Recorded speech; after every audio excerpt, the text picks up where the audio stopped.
Introducing PubCoin. PubCoin is the rewards program for pub sports contributors. Regular chat contributors share their play of the day, POD, in the YouTube chat, including the phrase POD in their message. At the end of the week, the amount of units earned are converted into PubCoins. PubCoin can be used as reward points for prizes, shop discounts, and contests. Hey, what's going on, y'all? It's Mills here, Pub Sports Radio. Do you guys want to challenge the personalities here at Pub Sports Radio? Do you guys think you're better than them at entering in your MMA predictions and picks? Would you want to get paid for it? $100? Here's how you do it, man. You sign up right here at the link below. It's just this easy. PubSportsRadio.com. Enter your email. Pick your weekly picks. That's it. Oh, and you get bonus points if you can predict how they're going to win in what round. Every single week, a new winner's getting crowned. So every Saturday on Pub Sports Radio. So come on and check us out. You can win $100 just for signing up. Only thing you need to do is see if you can beat us here at Pub Sports Radio by entering your UFC predictions and picks weekly. Do it. I dare you. See you guys soon.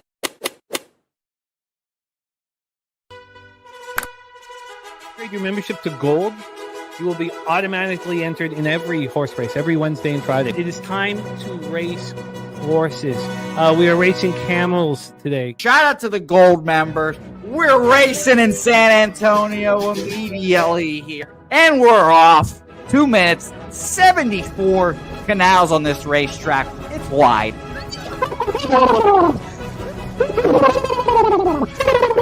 We're racing in San Antonio. Pat Wally moving forwardly. Jeff Slaughter in the mix as well. And as is Randall Sheffield, who's put that beautiful nose out front. But it's actually real grass here, Jimmy. Maybe Kentucky bluegrass. Oldie, no! There he goes. Oldie in the lead now. K. Wolf falls back. The horses love it. Sometimes they stop and eat it on the way to the finish line. That's why your horses start so far in the back. Here. Oh, look at Nussflush Allen bursting out here. J-Dub in the mix. Rude Boy up here as well. Jimmy, take it away. There's Oldie. Oldie is moving to the front. We are past the halfway mark in our 2 mile. And there's Ricky Levy.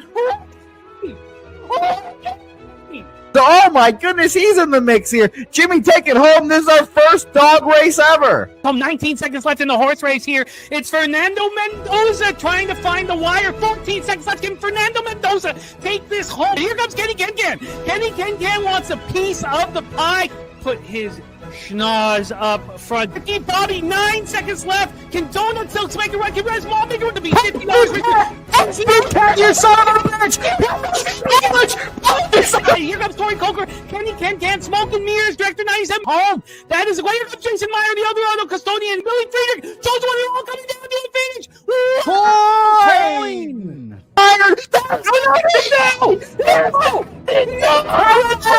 Nowhere! Oh no! Fanatical Jim!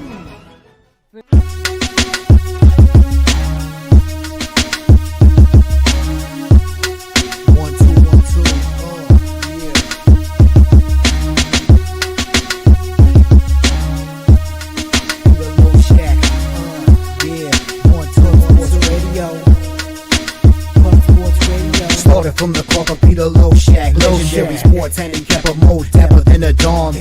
Father young phenom, known as Jimmy, who declared one day that the bag was here to stay. Information like a PSA, when we all PSR, Pub Sports Radio, bizarre. Is a man named Slaughter and he flipped the script. No competition in this they quit the trip. But we say we be pubbing, better with the bag and you love it. We want a top 10, we above it. Let's check.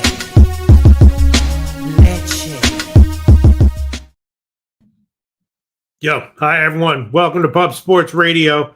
My name is Peter Loshak. Today is Tuesday, December 30th, the last show of 2025. For me, it's been a great year overall so far. You can see that record. That is a real record. That's kind of like one of those records that I used to be like, that's obviously the guy's a scammer, he's lying or whatever. That is a real record. It does include some MLB prop lines from DraftKings and FanDuel. So if you wanted to take those out or adjust them, maybe you could. But other than that, that's an up to the second record dealing with up to the second lines at major books. Just, Penny, a few others, the big ones. All right, enough of that bullshit. I'm not trying to jinx myself here. We got 14 bowl games that we're going to talk about today with Gorky. I am fully prepared for 13 of them. Not the Wake Forest one, but I got a bunch of picks and bets that I like in college football. Then we got a small slate of NBA and NHL. Pretty promising card, though. Few games, but I got them. Few bets on those games. And then we'll talk about college. I didn't look college basketball at all, but we'll see if Brizzy or Justin or anyone has anything to say about college basketball. And we will talk about soccer. I posted in the Discord Nigeria team total over 1.5 minus 109. I posted that before the game started in the Discord. They got 1 goal at the half, so we'll see if they can get a second one. And as the show is going on, I want to try to end it by 2 so I can do my soccer stuff. A lot of soccer stuff today. 2:30, 2:45. Point is, we're going to have a good show. Jose Bouquett, are you there by any chance? Are you there backstage by any chance, Jose Bouquett? Oh, shit. There you go. Jose Bouquet's not there. I'm just worried that I might have to start my computer over if things are lagging. So there's a chance that we might have to do that. But, all right, let's get right into it. So Jose's not there, is he? Jose? He's not there. What's up, buddy? How you doing? Oh, how's it going, Gokester? I see you. you, but, all right, okay. All right, on? let me. I still got to tweet this out. I got to pull up. I got all my friggin'. I'm just so behind all this shit. Let me just give me a second. I got to tweet this out. I got to pull up the show, the comments section. I got all my soccer sheets up here, so everything is all. Hold on one second. Doing the best I can here, which is all you can ask of yourself, Mr. Gokester. How you doing overall? How you feeling? Doing pretty good. Right. Overall, the bets have been pretty decent. Last week there, I think it's slightly negative there. Got to pick on all these games again. Some big news, though. A couple of these games, some big news. I think we got a nice juicy spot here. Lions going to be moving. So, good one there. You got U20 World Juniors going on, too. For everyone that loves hockey, tomorrow there's a big game there. USA, Sweden, Canada, Finland. So it's a good time for sports right now, and happy New Year, guys. Okay, right on. All right, is the audio okay? Sounds good to me. All right, and I really got to tweet this out so we can get the comment section because this show is nothing without the comment section. Huge shout out to Matty Ice in the comment section. We are going to talk about college football, and there is so I guess we got we'll keep a brisk pace. Nasty Nate does a whole. I got to tweet that this shit every week. Yeah. Nasty Nate calls me out on all the shit that I do that's whack, and he's right. All the time, he's right. He told me a long time ago, don't be all insecure about the plays you get. It looks bad when you're like, I don't know if this is a good bet or not. He was right. I haven't really been able to fix that, but check out the record, Nasty Nate. Check out the fucking record. All right, let's stop bullshitting here. I'm going to try to do soccer while we are doing this show, but we're going to start with NHL. We got 5 games on the card, and again, there's a bunch of bets I made. First game is New Jersey, Toronto, right? You ready, Gokester? This is the one. All right. So New Jersey lost 3 in a row before the break. They were having problems scoring. They're going to try to fix that, obviously. Toronto, in general, is iffy, but they did have 2 nice high-scoring wins before the break. They're playing pretty well. Toronto power play is getting better with their new coach. And I was thinking that the over is probably a good bet here, despite the fact that New Jersey has been having problems scoring. I was even thinking, since it's a competitive line, maybe even like both teams' team total overs or something. But I'm thinking that the over, first line I saw was 6 minus 115. I haven't even checked the line move, so I'm assuming it's gone up. But Toronto, a small home dog, 6 over minus 115, definitely leaning over and maybe leaning both team total overs, and also looking to live bet either team if they get down. Yeah, there's an issue here, Pete. It looks like Matthews is not going to be playing. Okay. He's got possibly an illness along with Nylander. So those are the 2 top players for the Toronto Maple Leafs. And then Tanev, he's out as well. The scheduling spot, too, I was just looking at the spot since the break. This is their 3rd game in 4 nights since Christmas. First Ottawa at home, at Detroit, now coming back home with the back-to-back in between there.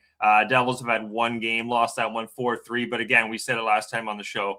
They're getting their players back. They're looking pretty much – they got Nemec out, but they're getting a lot of their guys back. But, the spot here is just back-to-back 2 for the Devils. They got Columbus tomorrow. Going to be starting Markstrom, who has been a little up and down, but I just think this spot here, a healthier Devils team. Wall has been good for Toronto, Pete, 5-1 in December, but I think this spot here, goal differential too has been bad for the Devils, but again, the spot here, guys, the line's moved too, Pete.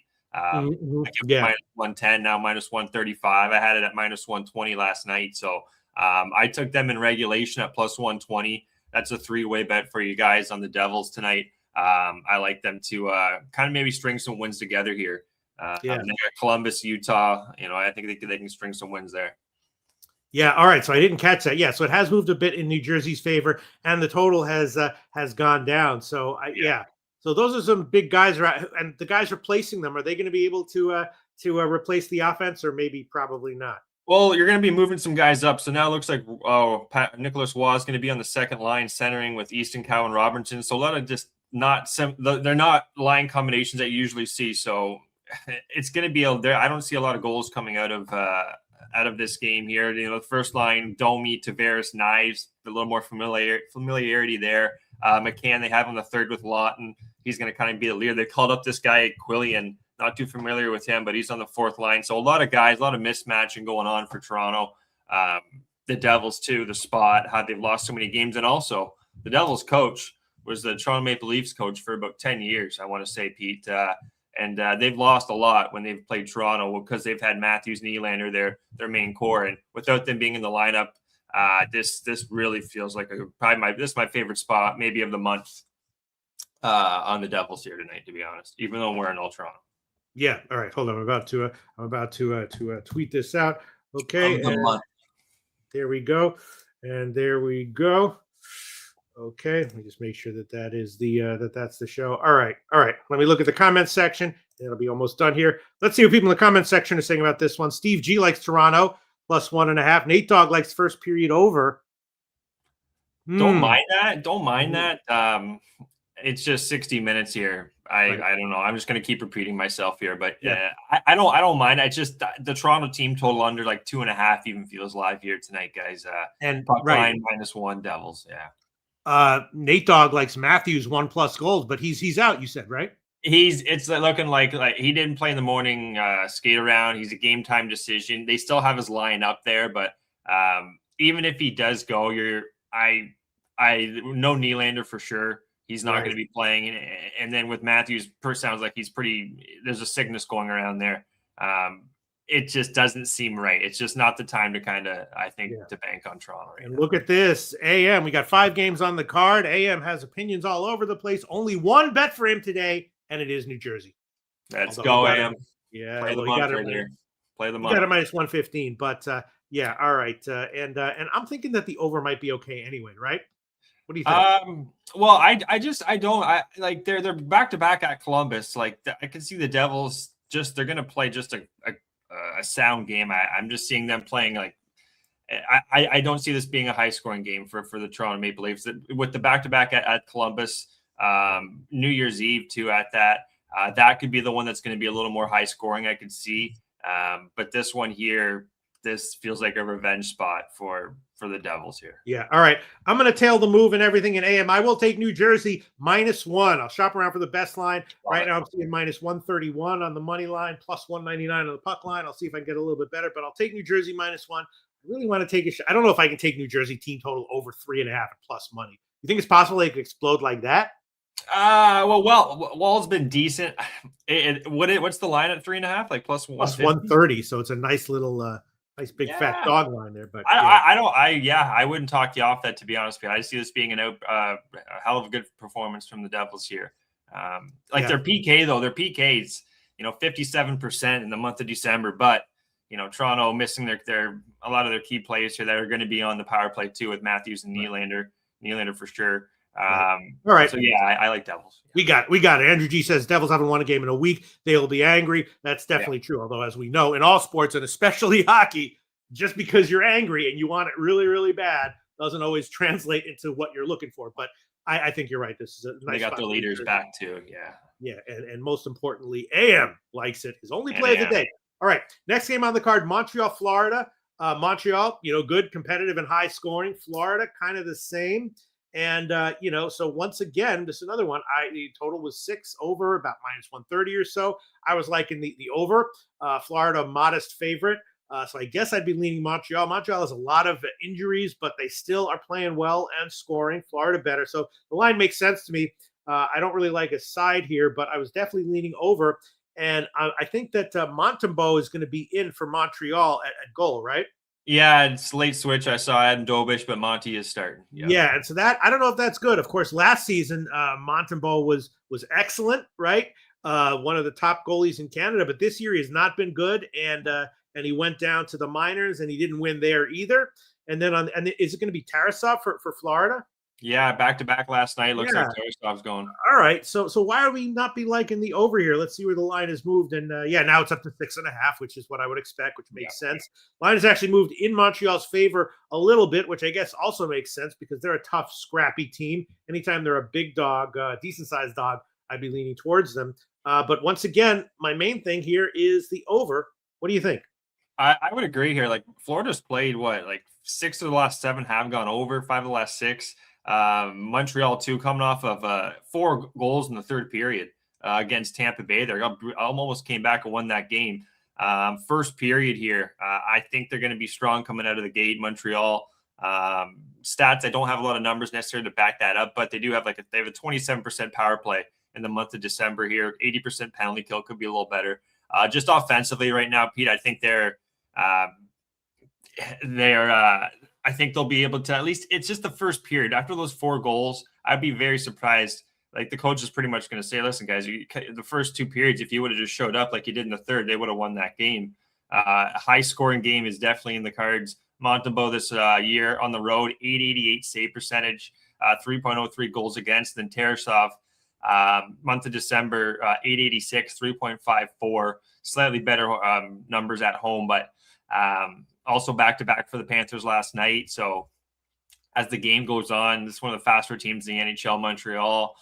I took them in the first period, but more I'm thinking about it, I might have wanted it full game. I might have to double down here just in case it's, Florida get one early. But I do think Montreal can get this one done. Monty hasn't had a lot of starts, and I don't believe he was injured either.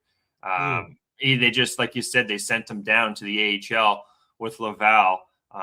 And he said I didn't cut the record, but he said he didn't get some wins. I know he lost both of the games. High scoring.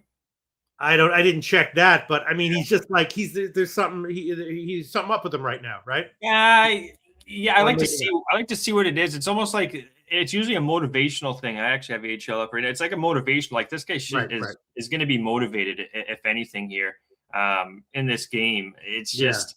To be honest, more I'm thinking about it, the line has dropped too, Pete. Opened up a little more, -150. I think I see here, down to 135.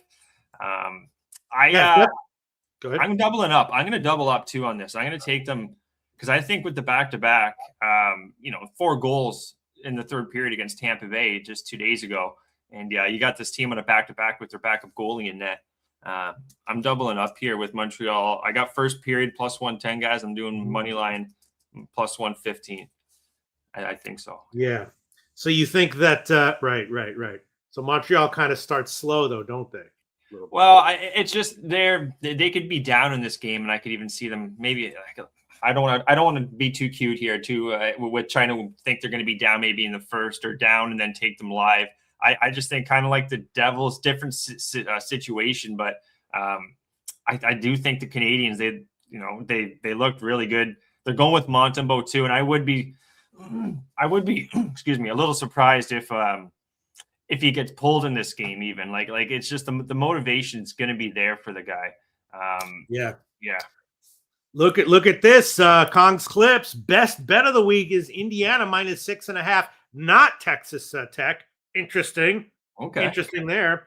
And then on the other side, Matty Ice liking Alabama. All right.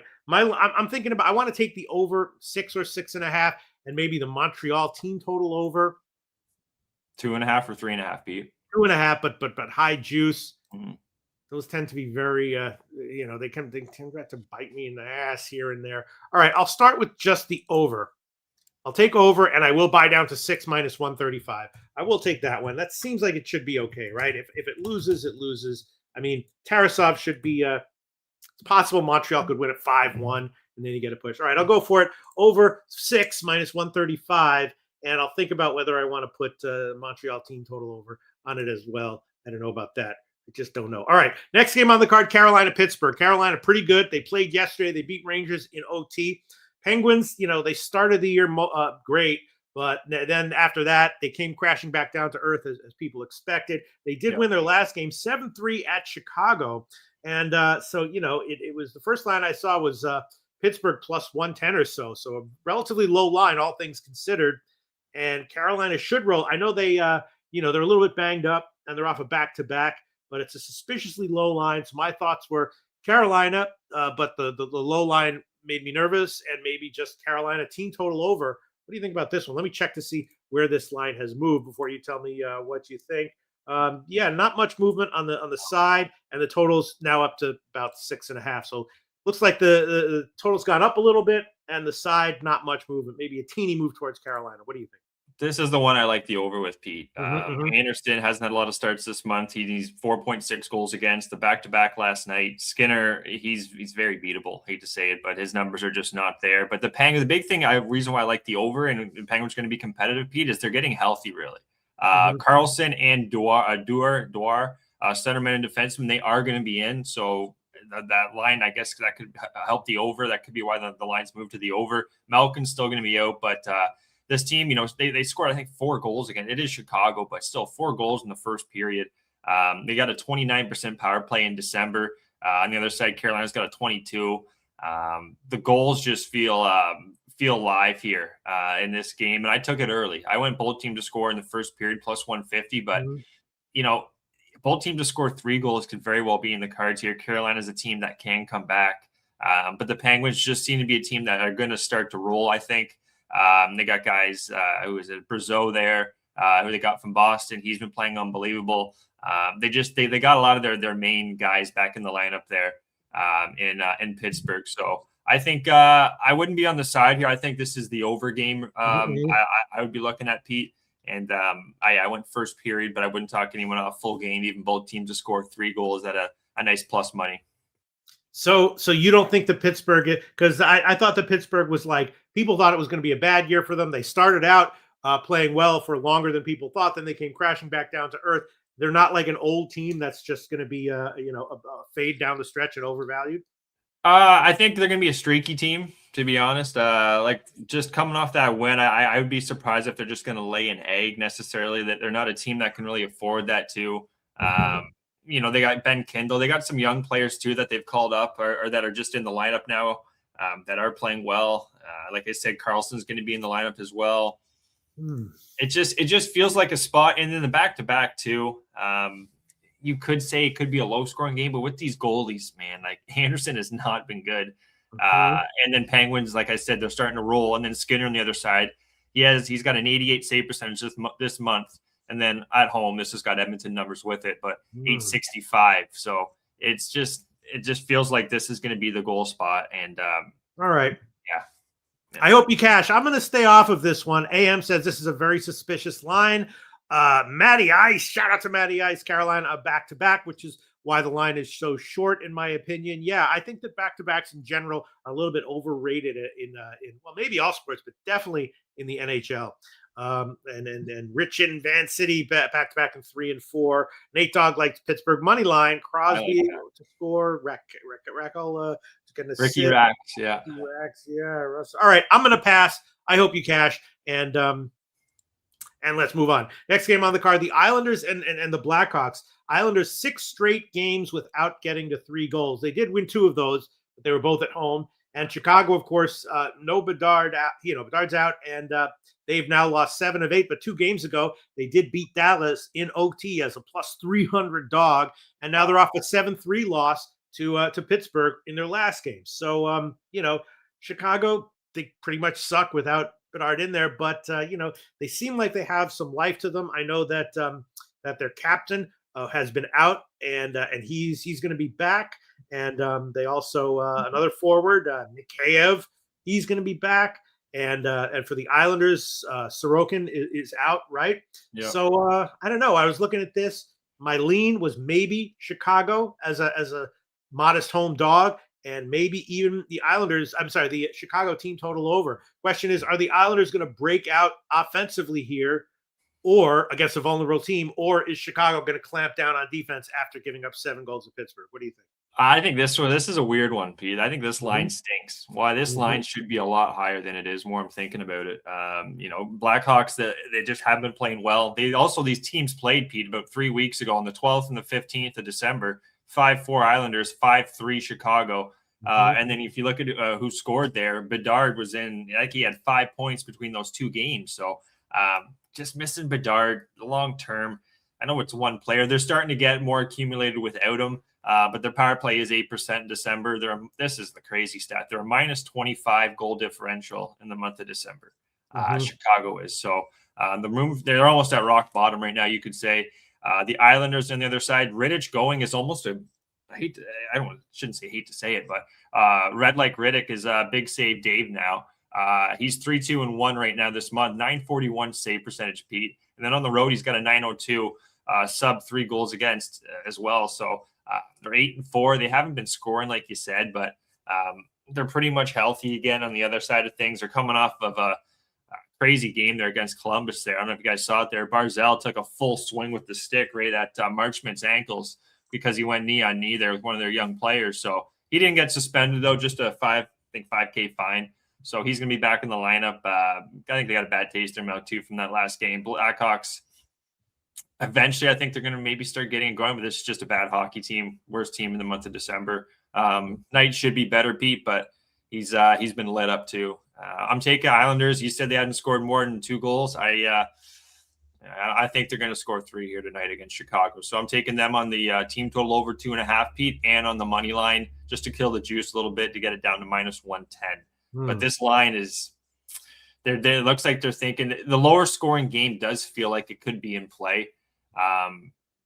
But I do think the Islanders here, I think they can get at least 3 past night. It's definitely I guess a suspiciously low. I don't know, maybe. Yeah, I mean, I guess no, it's not suspiciously low. It's just that the Blackhawks look like they are so vulnerable, on defense, and that the line hasn't moved. All right, I guess I'm gonna pass. Although I was thinking about taking a shot with trying to take a shot with the Blackhawks team total over, but it's not even plus money. All right, I'm going to pass on this one as well. I'm going to look at some of the 12:30 soccer stuff while we're talking about the last game on the card, which is Philly and Vancouver. I'll set this up really. Philly going against. Damn it. Let me know if my computer's freezing. All right, because it feels like you're good. A little lag there, but you're good now, Pete. Yeah. Philly, of course, they're not great, but not terrible. They're off a loss at Seattle. Vancouver's on a back-to-back. They won at Seattle yesterday, but, of course, this is the Philly coach's return to Vancouver. He was their coach for 2.5 seasons, and there was some controversy there, some mixed results. It's going to be an emotional return for him. And in general, Vancouver, they can be all right, but they're not that good. And I think got to be leaning Philly here, and definitely Philly first period. What do you think, Mr. Gokster? Yeah, I'm in agreement there, Pete. They're coming off a bad loss too. I think it was at Seattle there. Yeah. Just haven't been playing very well, I would say, of late, even though beat Chicago, and then they did beat Vancouver 5-2 at home on the 22nd. Darth Vladar, Danny Vladar, he's going to be going. His numbers are decent, no issues there.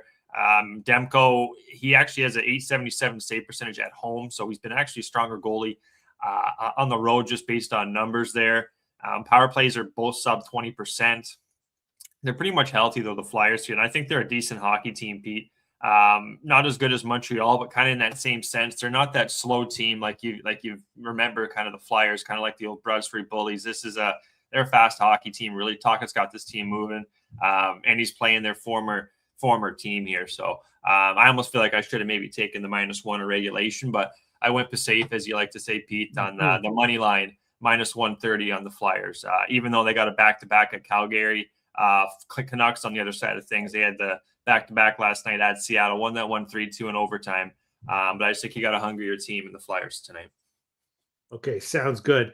Do you want to read the comments section while I just do do some stuff with NHL for about. I mean, with hockey for. I mean, whatever the fuck I'm looking at with soccer for about 1 minute. Yeah, Can Steve G. Everyone else start at the top. Let's go right up here. Steve G. What's going on, brother? Robert Cherry, Penguins, Canadians, Canucks, Islanders. Okay, on the Canucks here, Robert. Likes the Islanders. Yeah, I think they'll have a good performance here. Horvat 1 goals from Nate Dogg. I don't mind that. He's starting to get healthier. NCAAB card coming up here. Canadians from Justin there. I do like that one as well. I think Monty's going to have a better performance. OT Sprinkle too. What was that, Steve G? Was that on the Islanders game? I don't mind that. That would be a nice little payout. But Nasty Nate, what's going on, brother? How you doing? All right. Didn't see what he said, but anyway, yeah. What's going on, P? How you doing? All right, I'm okay. Thanks for doing that. I missed it. All right, so what are you taking here? I'm sorry. What are you taking here? I like Flyers just money line. I'm just going to take a -130. Yeah, first period makes sense as well, though, Pete. I do like that. Do you think that? Yeah, let me see where this line has Philly Van. Okay. Yeah, let me see where this line has moved. Yeah, it's moved. A little bit in Philly's favor, and the total. Yeah, what do you think about it? A little bit to the under. That's what I was thinking. You know, it's so tough to take a under on a 5.5. But you think this is going to be at first I was like, if Philly's going to win the first period, they're going to have to score. But then I was like, maybe the first period under.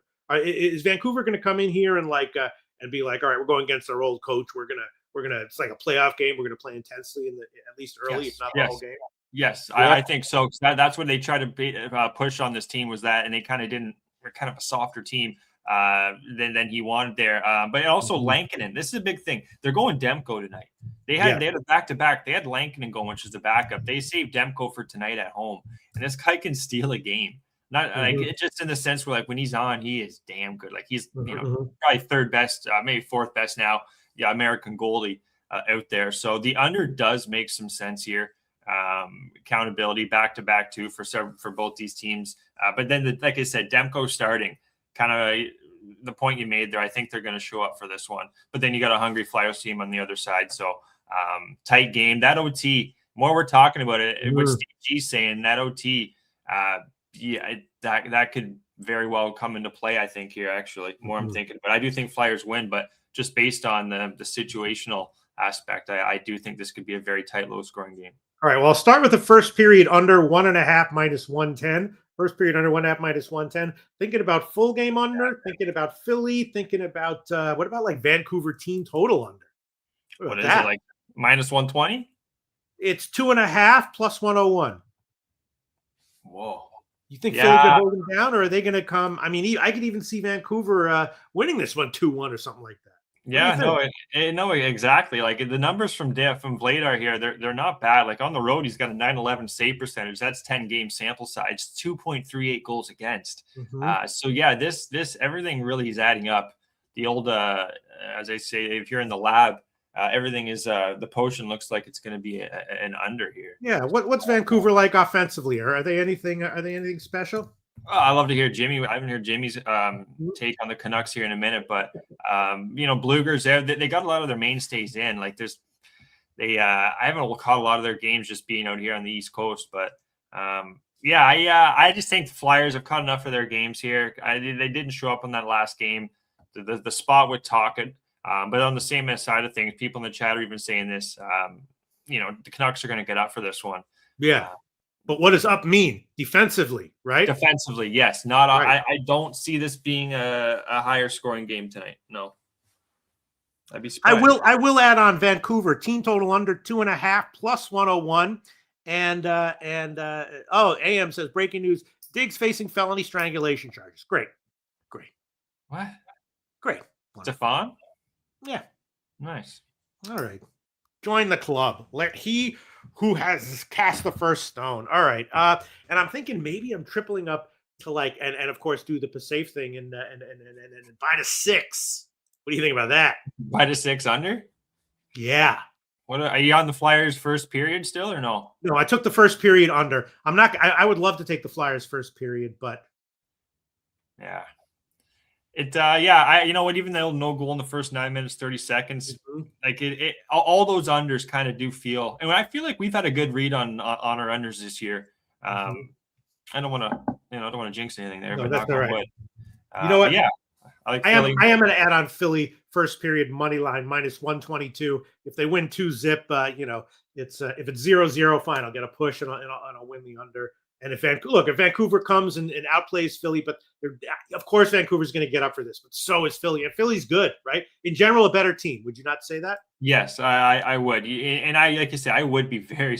And if they are down, I'll take Flyers my money line when they're down after one, if that's the case. And now I'm seeing minus 119. All right, so I've got 3 plays on this one, and I'm thinking about should I just add on the full game 6? Let me see what people are saying. And Ron Crawford, spreadsheet play of the day, Philadelphia. There you go. Rich in Van City says Canucks have given up 35-plus shots in the last 4 games. Yeah, they're just not a good team, though. Yeah. I mean, yes, I think AM says I think Canucks get up for this game and stick it to target, but not betting it. Right. Yeah, they're going to get up, but how good? But they're just not that good, though. Well, look their lineup here: Kane, Pettersson, Besser. Okay, then you got Ogren, Rossi, Garland, O'Connor, Ratty, Sherwood. They don't have a lot of they don't have a lot of big names. I haven't caught a lot of their games, so I really can't say too much. But I don't hear about a lot of their other than Garland, Rossi, who they just picked up.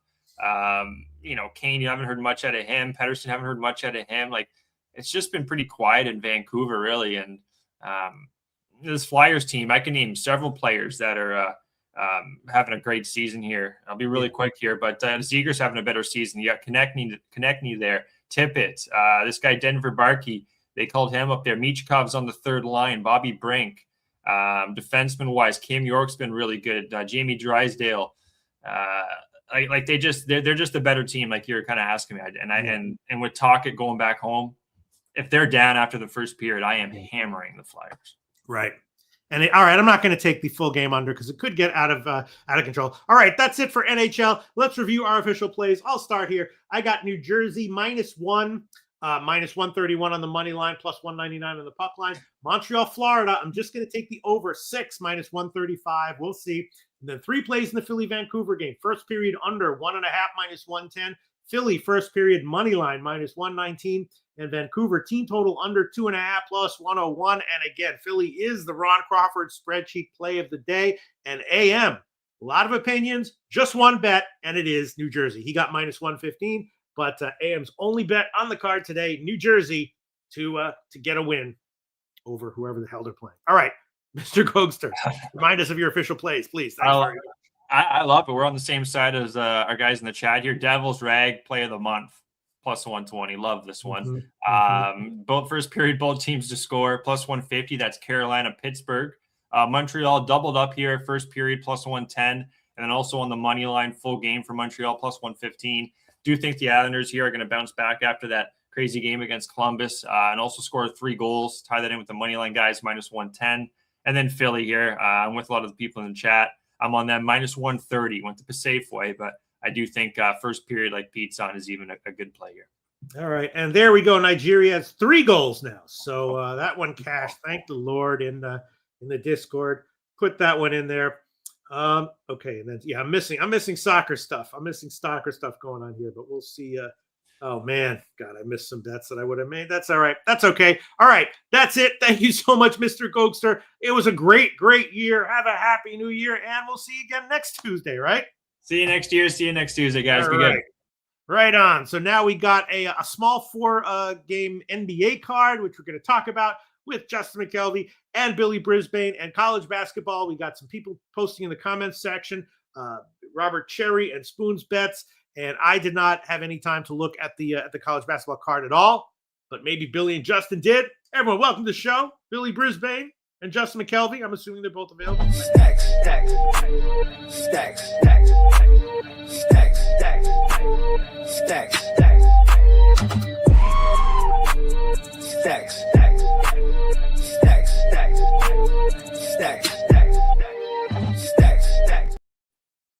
All right, there. Oh, no, Billy? Okay, Jose Bouquett. Oh, unmute myself. There we go. And I got to blow my ears out now. But Billy will be here very soon, yes. So no worries. All right. So, and then for college basketball, Justin, did you look college basketball at all today? Yeah, I got one. I got a couple of looks, but I got one official play. So you guys can tell us whatever you have. I just did not have time doing everything I'm doing. All right, so let's get started here, and then when Billy comes, we'll get his opinions on everything that we've already covered. A small card today, but it looks to me like there might be some opportunities here. I don't know. We'll start with Philly Memphis, right? Philly 3 straight bad straight up in ATS losses, 2 of them straight up losses as a decent sized favorite, and then Memphis have been good, ATS, a scrappy team, but now they're off a straight up loss as an 8-point favorite at Washington. And it looks like just the injuries, especially down low, are now really starting to be something that it's hard for them to overcome. They're really banged up inside. And Philly was up on OKC, right? But then they blew it, right? So Philly 3 straight bad straight up in ATS losses. So I don't know exactly what's going on with them, but I'm thinking at least Philly first half might be a great bet here. What do you think about that, Justin? Actually, I kind of like that. I don't have nothing official yet, and that's what the only 2 things. I don't have no props or nothing, but they're both of them coming off a loss. But I don't even consider the Grizzlies as a serious team. So, like the Sixers, but the only thing is we all heard the trends. We all know them about the big 3 playing and they can't win. So, like I don't want to be on the full game. I just want them to come out here and throw the first punch. I like them the first half. I kind of like them the full game. Just coming off of all them losses, but I just couldn't get there. Their recent form, I don't want to do it this game because I feel like I'm reaching and assuming and guessing. Yeah. But I got 4 plays throughout the next 3 games, but I don't know. I wrestled with this game a lot, and I couldn't get there. But it's funny that you said that because my first thought was the 76ers early. Yeah. I mean, they're definitely a flawed team, so I wouldn't want to take them like full game against high character teams or whatever. But like first, like the Memphis is seriously banged up now, right? I mean, that's for real, right? Well, they've been doing all right lately, like as far as APS, and then they dropped that last game, and I was on them. I got 6.5 when they was playing the Wizards, and they was on the road, and I had the Grizzlies minus 6.5, and it wasn't so much a trend. It was just like one thing we all know, like the Wizards, they lose when they win a game. The following game, they lose by like 20. It's like it's been the thing. The first 5 losses, and then that didn't happen. I went back last night and got back with the Suns, but for the Grizzlies to lose that game, that's the only reason why I didn't get there with the Sixers. Because with the Grizzlies losing to the Wizards, like maybe they're gonna come out hot. Coming off that embarrassing loss. That's why I didn't get there with the Sixers first half. Yeah. No, I definitely see where you're coming from. All right. Yeah.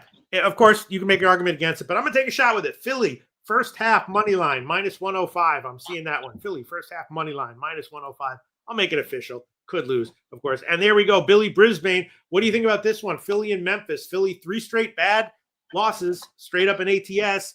Memphis, solid, scrappy team, but they're getting seriously banged up now. I took Philly first half. What do you think?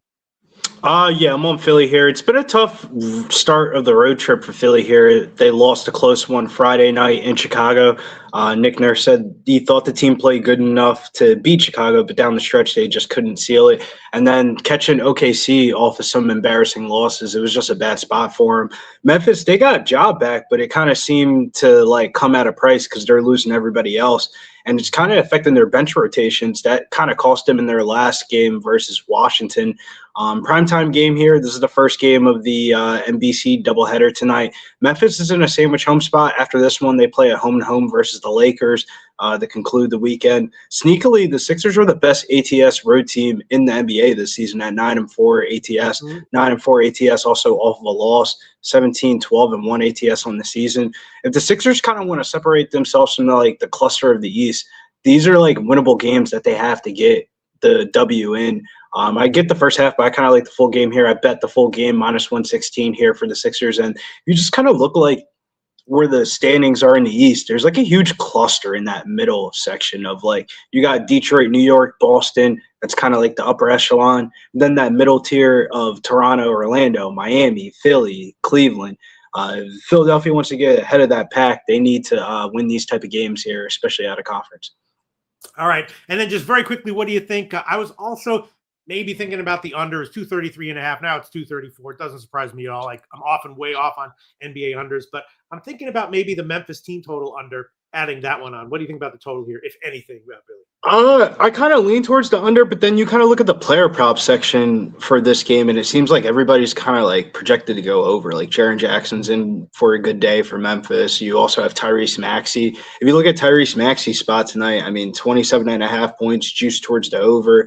Memphis 27th in defending point guards, 23rd worst versus above the break 3-pointer. So, I think under, but I don't want to bet that shit because all these player props look like they're going to go over. Santi Aldama's been trending towards the over as well. I mean, VJ Edgecombe's rebounds today are at -140. His 3-point prop is -178. Like the list just goes on of like players that look like they're going to go over in this one.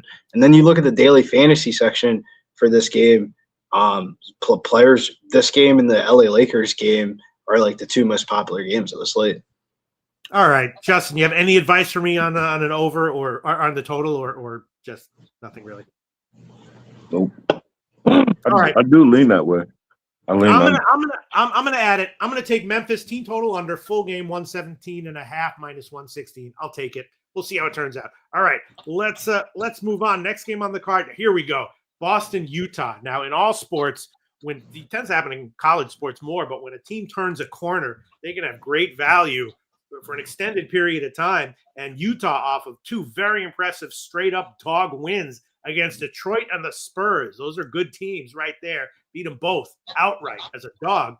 And now you got Boston, generally a good team. They're off a straight up loss at Portland as like a almost 10-point favorite. But Utah really improving. They've got some younger players, and Utah might be about to be on a run of extended betting value game in and game out. I don't know. If that's the case, then we should jump on it. What do you think? Justin McKelvey, your first line I saw was Utah plus 7.5. I'm assuming that's not there. Let me check, and it's 8.5. All right, I don't know what I'm talking about. Justin, what do you think about this one? Yeah, it was 7.5 this morning. I looked at that too.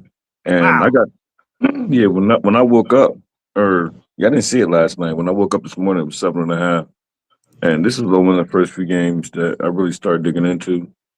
And I got two props in this game, one on each team. And I wanted to get to the over, but I just thought this total was a little bit high, even though Jazz are 13-4 to the over at home.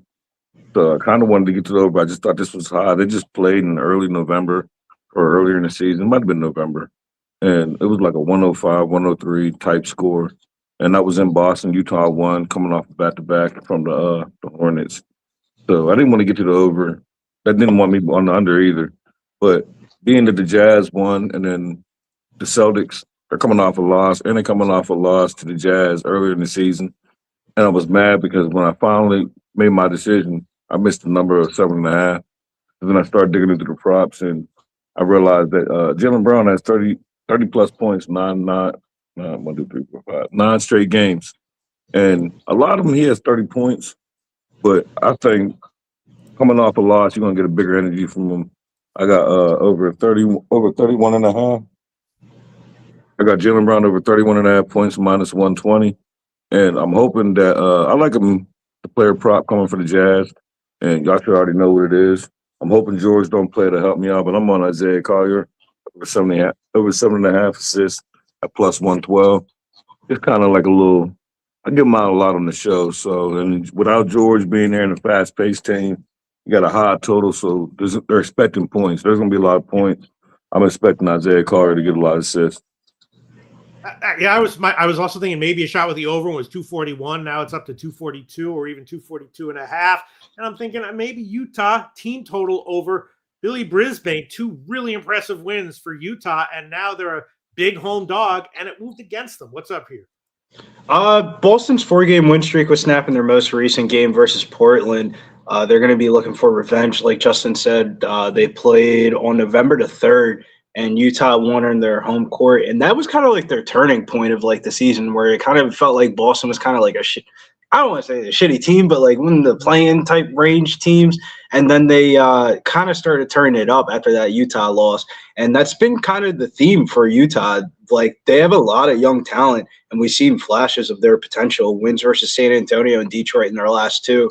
However, though, I feel like there won't be a lot of opportunities to fade them while the market's buying high on them. Jazz recent performances mixed with their home ATS history kind of makes them like a trendier underdog play. But I don't know, man. It feels like this could just be a Boston Brown spot. Like Justin talked about it. Jaylen Brown's had 30-plus points in every game so far in the month of December. It feels stupid not to bet his 30-plus points. The one thing that's kind of throwing me off is the waiting on Keontae George news. If he's in, I like the over. If he's out, I don't like the over. I kind of want to stay away from the game in general. But oddly enough, 2 Utah Jazz players, like when I was running player projections for daily fantasy, the 2 things that stood out for me was Yusuf Nurkic was my highest graded point per dollar play, and he's gone over his rebounds and assist line. Where is it at? 26-plus minutes played. He's gone over 11 out of 13 games. And injuries to Kevin Love, Ace Bailey, and Georges Niang, he's probably going to play about 30 minutes in this game. So Yusuf Nurkic is a player that I'm looking at, rebounds and assists. And then Ben Sensabaugh for the Utah Jazz, small forward, was great. Now is like my best low price player. His 3-point line I thought was just really high on the sports books. So his 3-point line is 2.5 juice towards the over at -132. I feel like that's telling you he goes over. And then you also have the Sevi Mikhailiuk game as well. Sevi Mikhailiuk 1.5 threes -152. Okay. So We'll say real quick. There's one more thing about Isaiah Collier, and Briz will know this. I bet him a lot, like a whole lot. Just his assists, never his points, nothing else. Just his assists, and like 90% of the time I bet him, his assists is like over 5.5. Sometimes, like depending on the total, 6.5. But today it was at 7.5 for plus 112. That tells me, if I'm just trying to recap the props and the juice, that tells me George is not going to be in. And even if he's in, that tells me there's going to be a whole lot of points and a whole lot of assist opportunities. So that's why I really like that number. Like that, they moved that number up at least a point or at least assist, a whole assist. So. Yeah, I mean, if George is out, I guess that would explain the line and the movement. But as you said, if George is out, I'm a ladder. The total's high and even gone higher. Wow. If George is, I feel like the market's telling you that George is in with the total going up higher. Why would the total go up higher if the Utah Jazz's second leading scorer was out of the game? But I also don't trust shit from the Utah Jazz injury news report. Like we can get to like fucking 8 o'clock and like Keontae George illness ruled out, and you're gonna be mad as fuck if you have like a over ticket or something like that. Like we've read a stat last Tuesday. It was like 10 out of the last 12 opponents have gone over their team total against Utah. So, I mean, Boston team total over kind of seems like the play. And it's at 124.5. I looked at juice to the over. I definitely looked at that. Shouts to Stacks. When you look at those high totals, you know, people kind of want to stay away. Yeah. But if you had that Knicks team total over on Christmas, that shit was money. When I seen how high the total was, then seen the score the previous time they met, it was like 208. And then I started pivoting, and I'm like, damn, Celtics off a loss, the team total for the opponents for the Jazz. And I was like, damn, 124? Like, the only thing is, you got to hope it's not a blowout for them to score 125 points. But then that's the caveat, though. If they hit 124 and Jaylen Brown doesn't go for 30, then I don't want to live in the world that we live in. If one happens, the other one happens. I mean, Boston 100%. Boston is a pretty tough defensive team. It's not easy to get to like 118 on the road. Yeah, but the problem with Boston is their shooting variance. This game is just going to be a bunch of games of three-pointers, so like it could go way over or way under. It's just defensively teams don't get 120 on them when they don't that often. Yeah.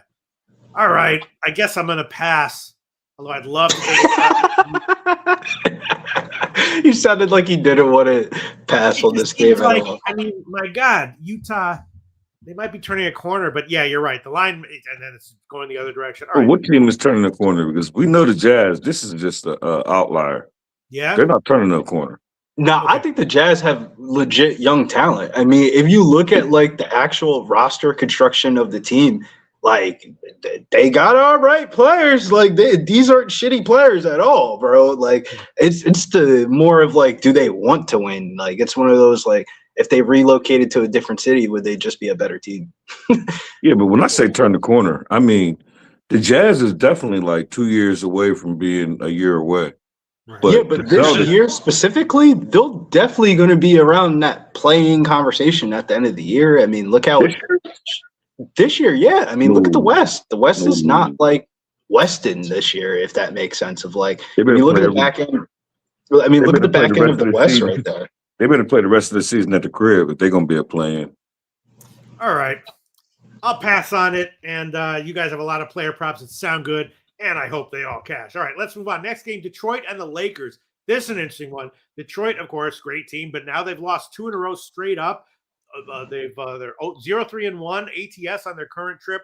Lakers very up and down, of course, off of a blowout home win, but before that, a blowout home loss. And the Lakers, they had that blowout home loss, and then they had those team meetings. I love betting on teams after team meetings. And then the question is, how long is that going to last for the Lakers? The last game was great.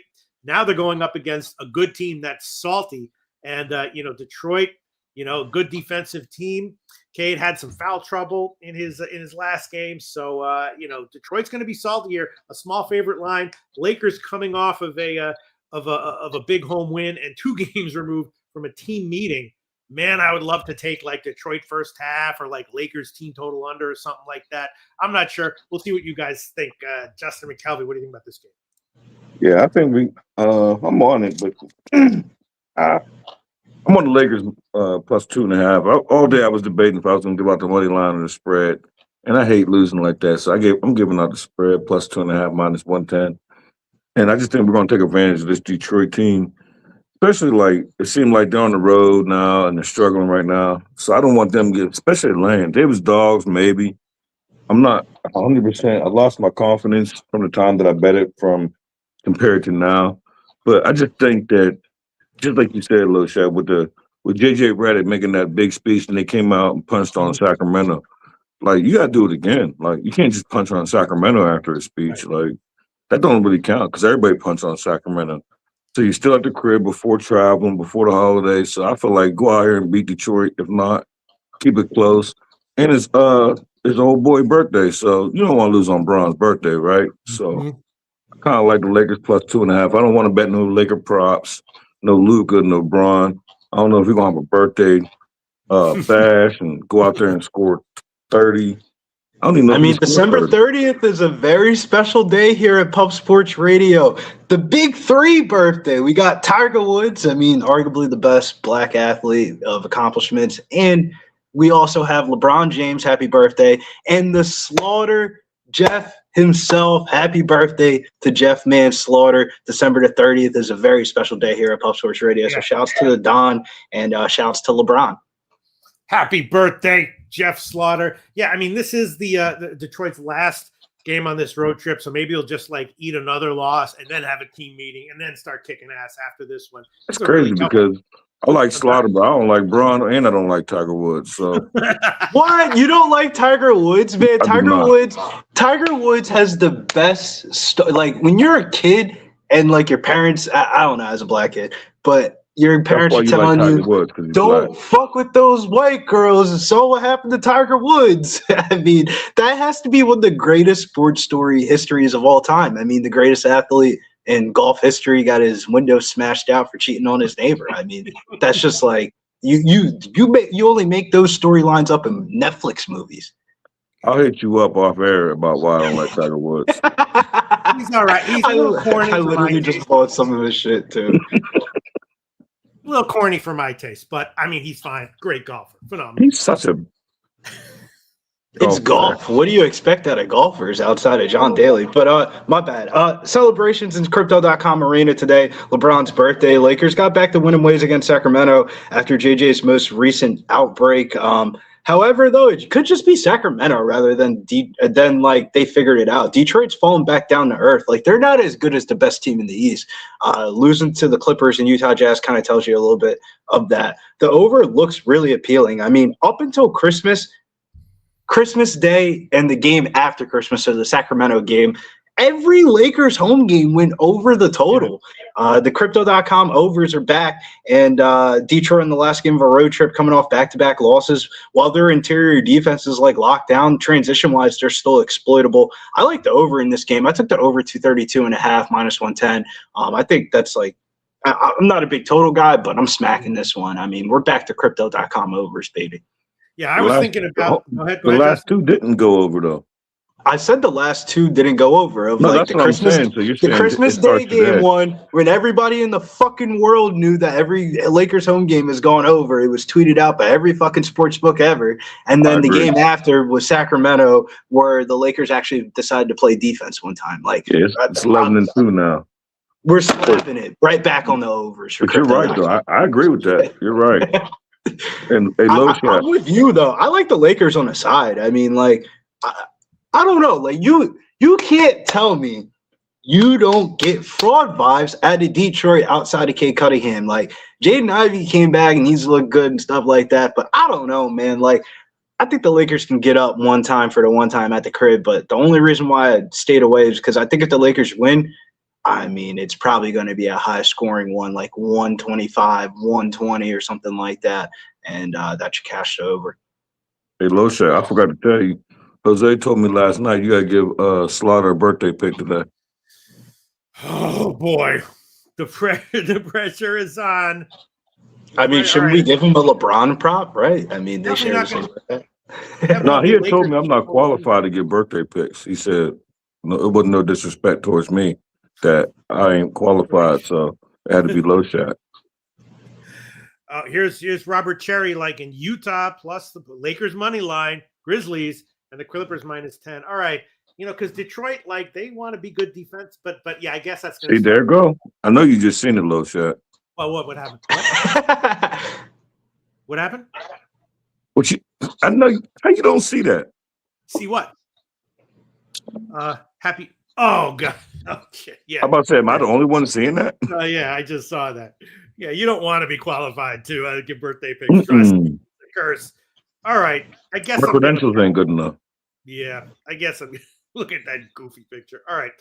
I guess I'm gonna pass on this one. This is a tough one. I was gonna look at the market and see what you guys said. Maybe they shot Lakers team total under. That's obviously wrong. All right, let's move on to the next game. Sacramento Clippers, last NBA game on the card. Sacramento covered 5 in a row, but then they got blown out at the Lakers. But again, that was the Lakers game where they were motivated and they had the team meeting and all that. Clippers, though, 4 straight margin ATS wins. Man, maybe they did turn the corner, I think. And, Kawhi Leonard, they're just rolling this team. Now they're a big home favorite, though, and the Clippers were covering before that Lakers game. So I'm not sure what to make of this one. Justin McKelvey, what do you think? I don't see how you can fade the Clippers right now, though. Yeah, I didn't fade the Clippers, and nor am I going to. I don't have a side or a total. I have a prop in this. It's one of my favorite props, and I give it out a lot one way or the other when they play his old team. I'm on petty-ass Russell Westbrook. I was back and forth on my double-double for plus money, but I just want to get some wins. I'm tired of losing from chasing big plus money. So I'm on Russell Westbrook over 29.5 or 30-plus points, rebounds, and assists minus 115. All right, sounds good. The last time he gave us Russell Westbrook prop, it's like fucking plus 400 casher.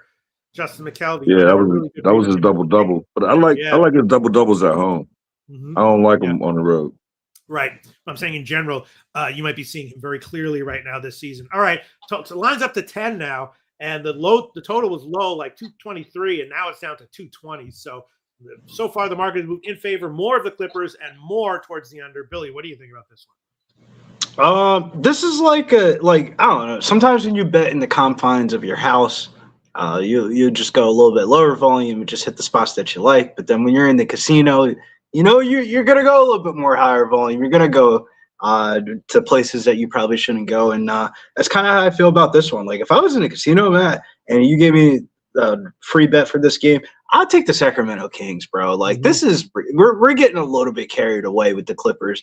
Minus 10.5 on the Clippers. Yeah, they look better of recent, winning 4 straight games, but, like, now you're paying an expensive price. Second game of a 5-game homestand. Sacramento plus the points is probably the bright play, but I'm probably just going to stay away from this game. I mean, back in the Clippers, minus 10.5 is probably one of the wildest things I've seen in a minute. Like, I was live bet. Sometimes remember the Christmas Day games, or not the Christmas slate that we broke down, or the day before Christmas Eve. It was us three. That night, I ended up live betting the Clippers, watching the Rockets game. It was the 11 o'clock game, and I took it minus 10.5. And I felt bad about that shit with a 15-point lead. I can't imagine taking it pre-flop minus the 10.5. But I think this is the parlay buster of the night, bro. I really do. This is the line that everybody's like, oh, Kawhi coming off of 55. They won 4 straight. And then they end up fucking losing outright. And the bookies make all the money. People are pissed. They look at their parlays in the morning like, what? Kawhi ain't get 25? Kawhi ain't get 25? I mean, this is like a dead under Sacramento. Why not? This is dead under Sacramento. No Zubac, fade. Brooke Lopez isn't about to hit no fucking 7 threes. Kawhi isn't about to go off for 55 points again. I don't know, man. This is a Sacramento spot. It's just like anytime it's a Sacramento spot, you shouldn't bet the game. All right. Well, 4 very interesting games. Let's review our official plays. Sacramento Clippers. That's a tough one, trappy one. Detroit Lakers on LeBron's birthday, but Detroit losing on their road trip, and salty, and Utah, a huge home dog, and now even huger after 2 awesome home dog wins. All right, I'm just gonna have 2 plays. It's gonna be on the Philly game. Philly first half money line minus 105, and Memphis team total under 117.5 minus 116. Billy Brisbane and Justin McKelvey have a lot of prop picks that overall are probably a good collection. Justin McKelvey, please review everything you've given us. Thanks so much. I'm about to. Hey, Briz, real quick. Does that dude, what's his name, Stewart? He still playing for Detroit? That was fussing with Bron? Remember? Yeah, Isaiah Stewart's been playing half decent, too. You got to keep your eye on that. They really don't get along. Just wanted to throw that out there. And on his birthday, maybe I might have to get to some Bron props. I didn't know if he was still there or not. I mean, Isaiah, do we want to look at Isaiah Stewart's props real quick? I mean, his points and rebounds is 13.5 at minus 114. Kripke's saying here LeBron lost on his last birthday. He's not that guy anymore. I don't know. I don't think the win-loss matters on his birthday. Right. It's more of like, you saw the way LeBron played on Christmas. He looked like he didn't give a fuck. LeBron's so selfish that he'll go off more on his birthday than he would playing on Christmas Day. That's fucking LeBron James for you. So I'm saying, like, he's a petty little, you know what? So, like, I can see him trying to snap tonight. But and then he's definitely going to try to snap tonight. You got a young YN, Cade Cunningham, think he's hot shit. Yeah, LeBron's going to try it. Luka's going to go off in this game, in my opinion. Everybody's going to bet the LeBron chip, and Luka goes off for 40. Everybody don't know what YN is, Briz. I mean, we try to keep it PG-13 here at Pub Sports. All right. Let's review our prop plays, shall we? Start with Justin McKelvey. Thank you. Yeah, I got Jaylen Brown over 31.5 points, minus 120. I got Isaiah Collier over 7.5 assists, or plus 112. I got Russell Westbrook 30+ PRA, minus 115. And I got the Lakers plus 2.5, minus 110. And we didn't do that. I got one more. It's in college, though. Okay. Billy Brisbane, please review your picks. Thanks so much. Yeah, we just got a 2-pick banger here today. We're going with Philadelphia 76ers on the money line, and then we're going with the second leg of the NBC doubleheader, and we're taking Detroit LA Lakers over the 232.5. We talked about a lot of player props. Probably just going to be playing a lot of daily fantasy lineups if I'm keeping a stack with you. Like, that's probably where my money exposure will be going in on these players. Okay. All right. That sounds good. Jesus. All right, here you go. The money line, the Sixers was minus 116, and then the over on this game was minus 110. But I would, if you're going to bet the over on the Lakers and Pistons game, I'm not a big advocate of betting a 10:30 o'clock game at 1 o'clock in the afternoon, but I take it now. That number is moving. I think that number closes at like 234.5, 235.5 once the public kind of realizes it's LeBron's birthday and the money starts flowing in on player props and stuff like that. I think this total closes higher. Yeah.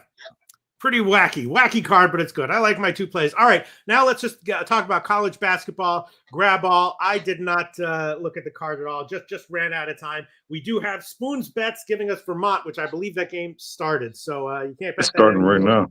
He does like Miami of Ohio, plus 5.5. He likes Seton Hall, money line as a small, very tiny favorite. Seattle, minus 4.5. Toledo, minus 10.5. That's a big line there. San Jose State he likes, and San Francisco, and Robert Cherry likes UMass. Robert Cherry also liking Miami of Ohio on the money line, plus 240. And he likes Tennessee State money line as a small home dog. Justin McKelvey, what college basketball would you like to share with us? Marquette and Seton Hall. Seton Hall. Yeah, I sent it again. Yeah, I sent it to Jose this morning. All right, so Seton Hall endorsed now by Justin and Spoon's Bets. No, I didn't say that. I'm sorry? That's not what I said. You said Hall? what game? I said Seton Hall, Marquette. Sorry about that. I thought you. Yeah, I didn't even look at the games. What do you like? No, Stacks play today number 7. Stacks play today number 1 is Marquette plus 2.5. Oh, okay. Yeah, me and Spoon was actually texting about this game, and I knew he was on Seton Hall, and it frustrated me because last time we did this, I lost when it was the same team. It was Marquette, and he said, "Stacks, I'm fading Marquette the rest of the year." Yeah, and that's what he's been doing. But my whole thing is right before the Christmas break, they just lost by double digits. Now, I'm not a Shaka Smart believer, but and I'm not saying he's a Hall of Fame coach or nothing like that, but in this spot, and they got Connecticut coming up next on Sunday. So my thing is y'all just got drilled. They just got drilled before the Christmas break, lost by 21. You got Connecticut on deck. You got a conference. This game matters. You're at the crib. And I'm getting 2.5. So I love the spot from Marquette. Nothing told me I was going to lose this bet. I always ask myself how I'm going to lose this bet. And I didn't have the answer until I seen Spoon. And Spoon is going to be how I lose this bet. Other than that, I don't know. This is the most confident I've been against Spoon. I've never been that much confident, but like I feel like headbutting him and being like, let's have it. This is the one. It's a Marquette spot. You can't come before Christmas, lose by 21, be at the crib with a conference game against a Seton Hall team who struggles on the road, who I don't even believe in Seton Hall. I don't think they're that good. Right. Like, I just don't think they're – I mean, Marquette's not good, but it's a spot for me. Yeah, Marquette suck, but it's a spot for me. Like, you got Connecticut next. You got Connecticut on Sunday, but you're going to get smacked before Christmas, lose this game, and then get drilled against Connecticut on Sunday? If that's the case, Spoon going to be a millionaire, but not today. I like him this spot. And a line moved in my favor. I got when I got it, it was plus 2.5, minus 110 at Fanatics. That's when I posted it this morning. And before I came on there, I seen plus 1.5. So, I mean, me and Spoon could both win. He giving up 1.5. I'm getting 2.5. See, you have 2. We both right. I mean, when you have a team that's like 1-8 or whatever ATS last 9, and they're a small dog and the market moves in their favor, that's very telling in my opinion. But I'm scared of backing Marquette as well. They've been terrible ATS this year. Billy Brisbane, did you look at this one at all? No, I can't bet the games in the state of New Jersey, so I didn't look at it. right. I feel you. All right. Weird. What is there anything else you'd like to share with us? The only game that I was looking at was kind of an ugly one. ACC conference play, Florida State versus UNC. I like the over in the game. I know a lot of short people are going to tell you under, but I like the over in the game. I took the over in that game last year, and that bitch soared over. It was one of my bigger ACC bets of the year. It was the over in that game, and you kind of look at the Florida State team. I mean, there's just a huge class difference between these two teams. Like, Florida State is a lot better than, North Carolina is a lot better than Florida State, where like the final score of that game could be like 95, 82, 95. Like, I think North Carolina routes them, but if they route them, I think it goes over. It's not something that I love, but it's something that I'm looking at. North Carolina 9-3 ATS, last 12 is double-digit favorites. Florida State 4-7 ATS. Last 11 games is double-digit underdog. North Carolina has been good this year. Like, don't love. I'm not a big fan of the Super Tuesday card. Like, for people that don't know, kids are like, there's still Christmas break. Like, I don't like betting a lot of games during Christmas break during college basketball season. Yes. I'm looking at Matty Ice posting some great stuff about the home court at this time of year. Tone Miggins also liking Marquette as well. Let's go, And Tom. spreadsheet play of the day from Ron Crawford, Bowling Green, and AM has hooked us up a whole bunch of totals. I might just blindly tail all those and the spreadsheet play of the day, Bowling Green. Yeah, and Matty Ice saying that don't put too much into a home court this year. Saturate said, "Did you guys break down the bowl games yet?" No, we're about to do that with Gorky. That's coming up next. All right, are we done with college basketball, guys? No, yeah, we're done. Just real quick, since you mentioned it, I do got Bowling Green on the line, and I didn't even cap it. I was going to cap it after the show, actually. But what made me underline Bowling Green is they're 6.5 favorite, and they're 10-3, and you got a 10-0 team, Miami, Ohio, coming in there. So how you a 6.5 favorite at home is a 3-point prevalence. So even at the 3 points, if they're 10-3, and you got a 10-0 team. Why is that spread 6.5?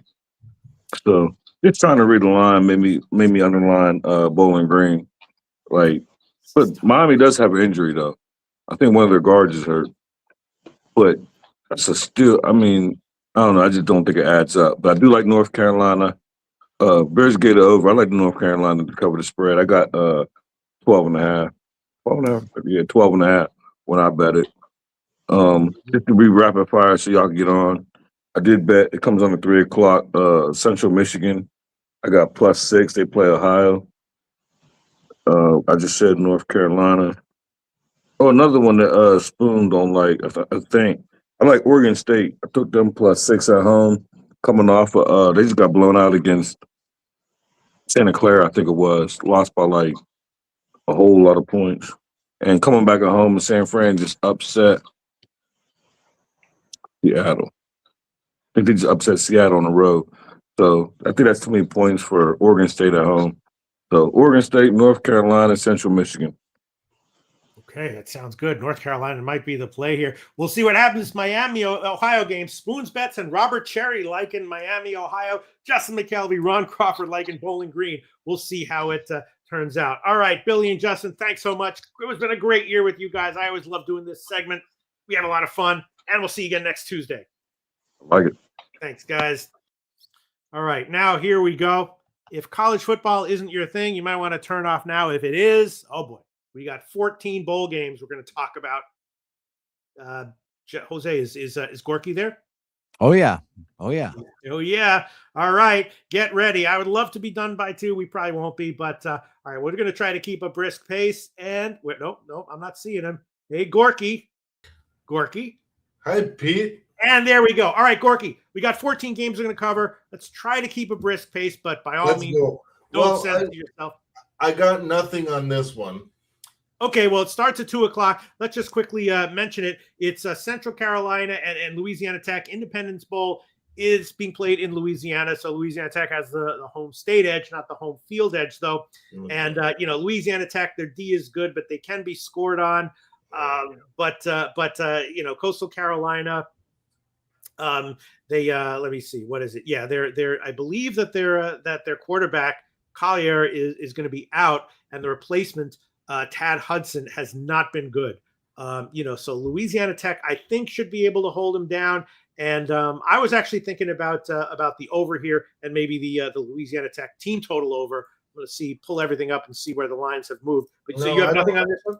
I don't trust. Listen, even in Louisiana Tech, I played them once this year. They fucked me. I think it was a championship game like 2 weeks ago.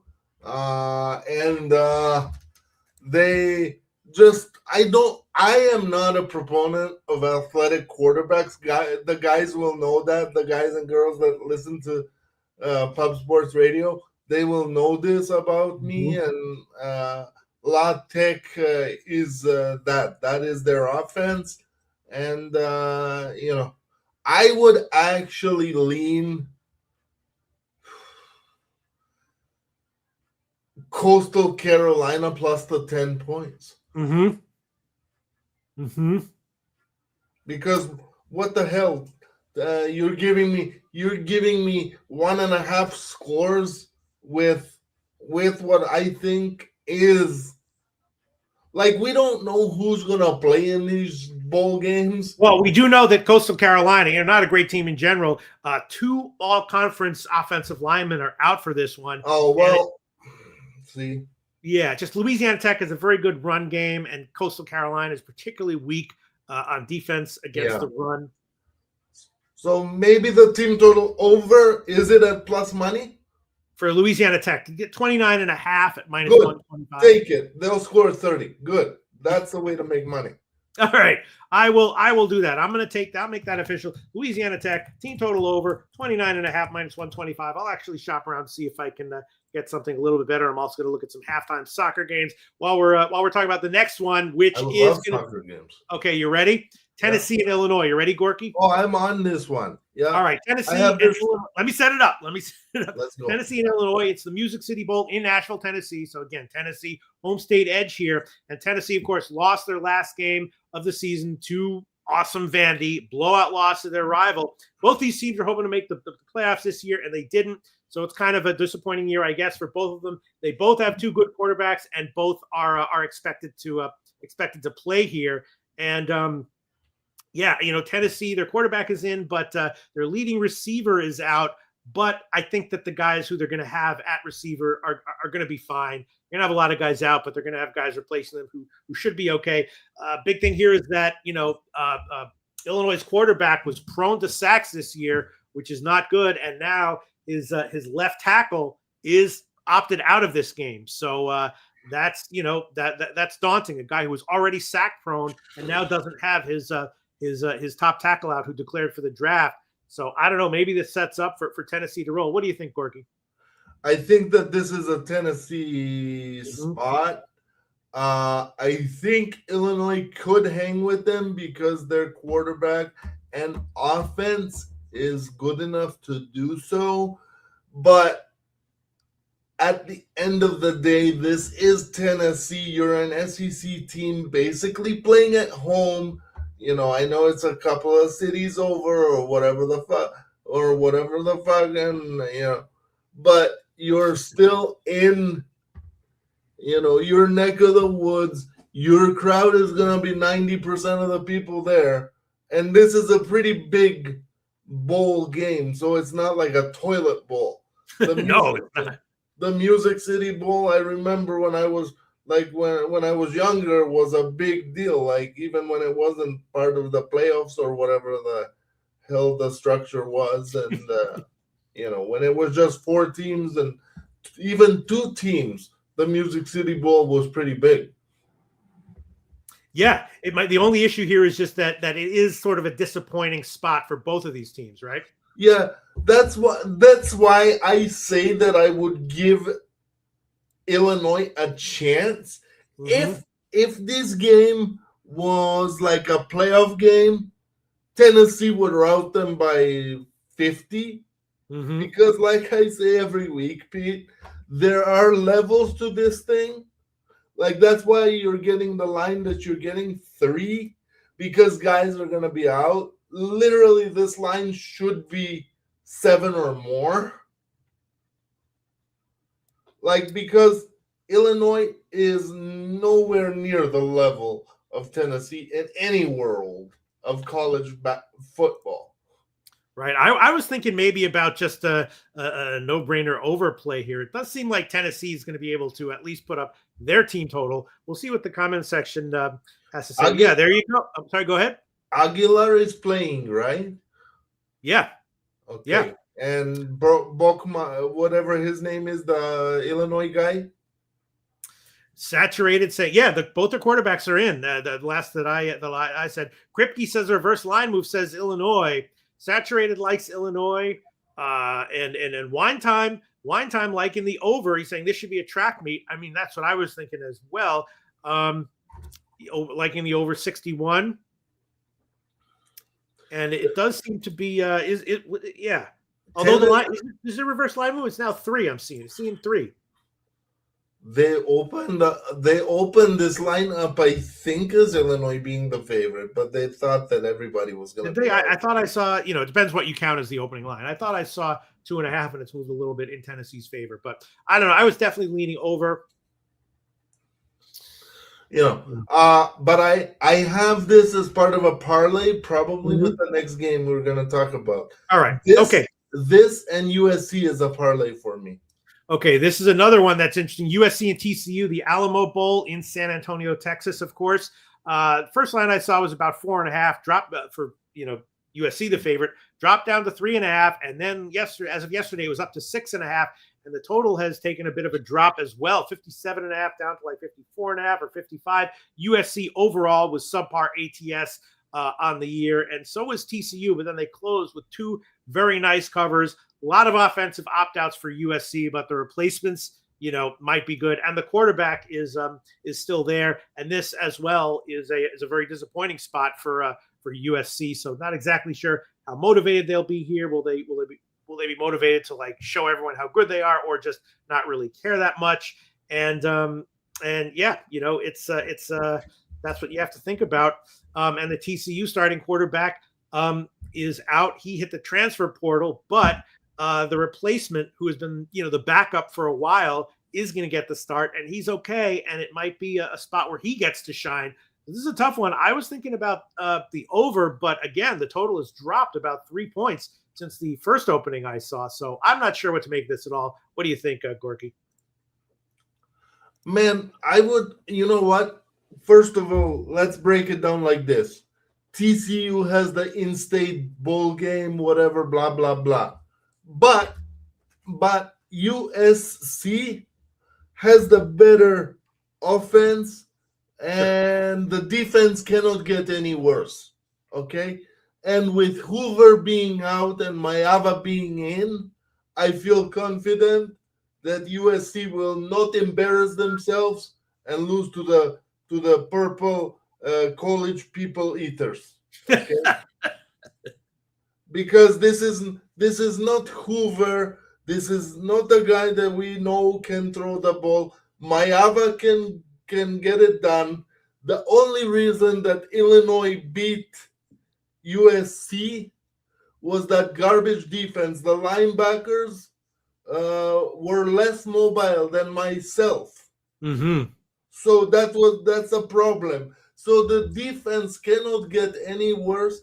The TCU is going to have a backup quarterback taking his first snaps. Just give me the lead, make me feel good, and let's keep it going. All right, I'm trying to look at the soccer stuff, which I probably shouldn't. Kripke says, yeah, Tennessee opened at 7.5. I tend to look at opening. Yeah, okay, so the first opener was Tennessee very high, and Wine Time saying Lincoln not motivated for this bowl game. TCU might win this game outright, but give me the +6. No. Okay. As long as they have Mayava, I'm going to give them a chance. Because don't forget, guys, Lincoln Riley does not need to be motivated to beat Sonny Dykes. Okay? You can walk in there and just do it for fun. And let's not forget that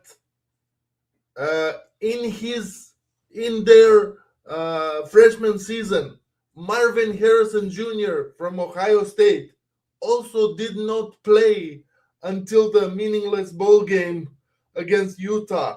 I think it was the Sugar Bowl. No, it wasn't. It was in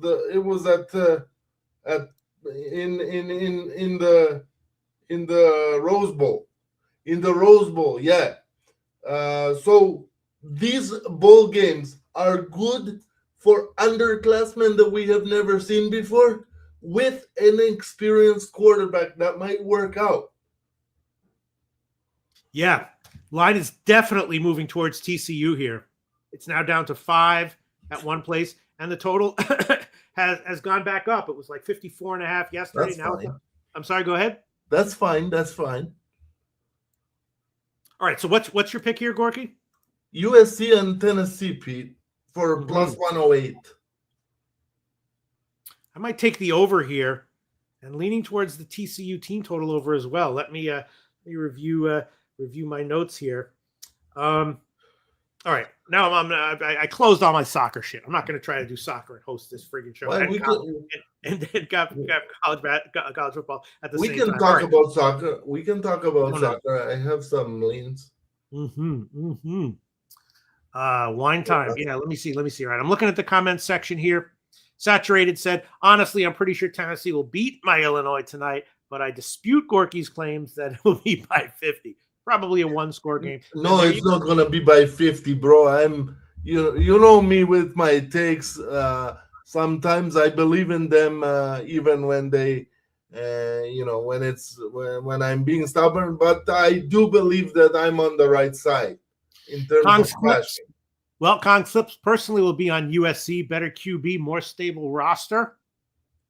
Yeah. USC? Yeah. Yeah. Joey at TMMA says TCU with no Hoover equals no play. Again, this might be a shot with the backup who is experienced. All right. And then Justin McKelvey likes me over as well. Go ahead. You're gonna make me look at who it is. And then Randy N. Salas likes the Capiadora play of the day is TCU plus 6.5. Well, it's now down to 5. So TCU, so 6.5 is not available. Conflip says USC is full of studs on the bench. That's absolutely true. They've been gutted by opt-out, says Randy N. Salas.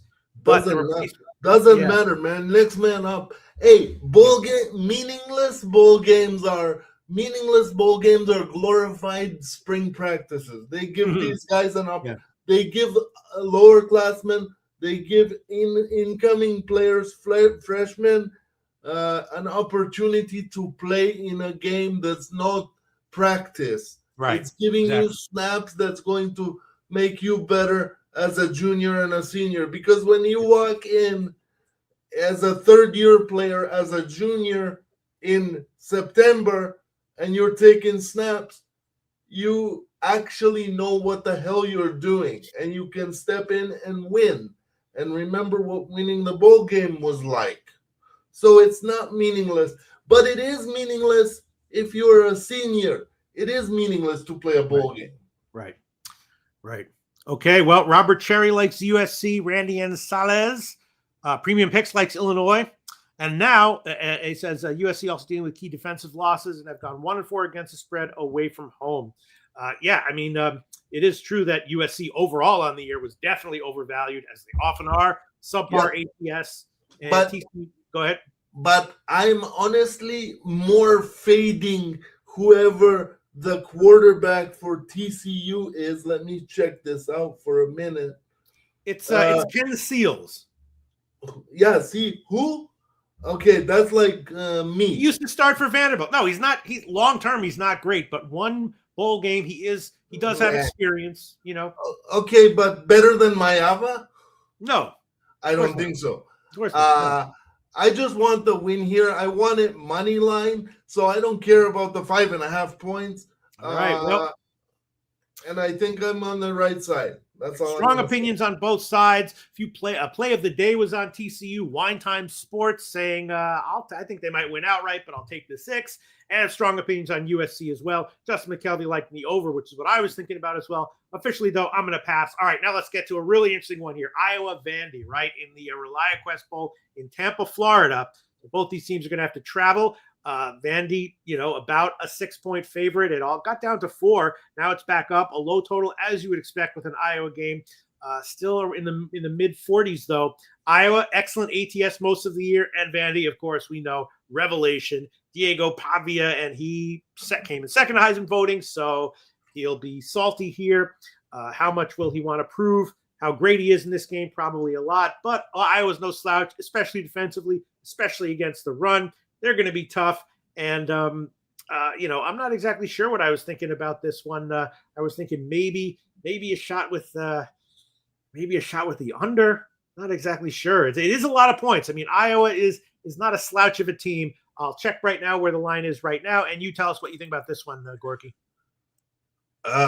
Brace yourself, Wine Time. Shout out to you, brother. I thought we heard his name in the chat. Yes, Pete? Yes, he's there. He's there. Wine Time. I would only be on Iowa in this spot. I haven't moved on it yet. I probably will tonight. Iowa money line because defense wins. Defense also travels. Mm-hmm. But when you're going up against, the Heisman runner-up, it's almost worse to be going against the Heisman runner-up than the Heisman winner because the Heisman runner-up is salty and looking for something to prove. Yeah, but Pete, I have a question for you. Is he actually going to be motivated, or is he actually going to be looking to get drunk tonight for New Year's Eve tomorrow You'd night? have to know him personally to answer that question. I mean, okay, so I think it's more about getting his mom to have fun with Tio Vaughn than anything else. And Happy New Year, Feliz Navidad, and let's get paid. The people I know would be looking to get wasted tonight and not care about this game, but also the people I know are not even close to being elite athletes, so you can't really compare. Hey, Kirk Ferentz loves defense, man. Yeah. Matty I saying Gorky not holding anything back. Yeah, it's scary, man. Dropping truth bombs left and right. You better duck unless you want to get hit with those truth bombs in the face. All right. Yeah, and Wine Time Sports saying, yeah, the Iowa quarterback, Gronowski, who's playing, he's, a capable guy who can run, a great runner. Man. I really don't know what to think. I wanted to, all right, we'll see. There you go. Wine Time again. Iowa wins outright. Wow. I told you, Bob. Let's go. Let's get paid, Wine. Jeez. Wine Time. Hey, I'm dropping just for clarity, I want to be transparent. I will move on this tomorrow because I will wait for a better number. This number will go up. And I will take Iowa money line. It is headed up that way. It's now up to 6, which I believe is the highest it's been ever. Give me Iowa money line plus 200 tomorrow, and they cash. And let's Feliz Navidad, everybody. Yeah. Todos. Let's go. Vandy, their star tight ends, Eli Stowers is also out. So, Pavia is great, but he does need the tools around him. He needs a good tight end there. He's going to be out. All right.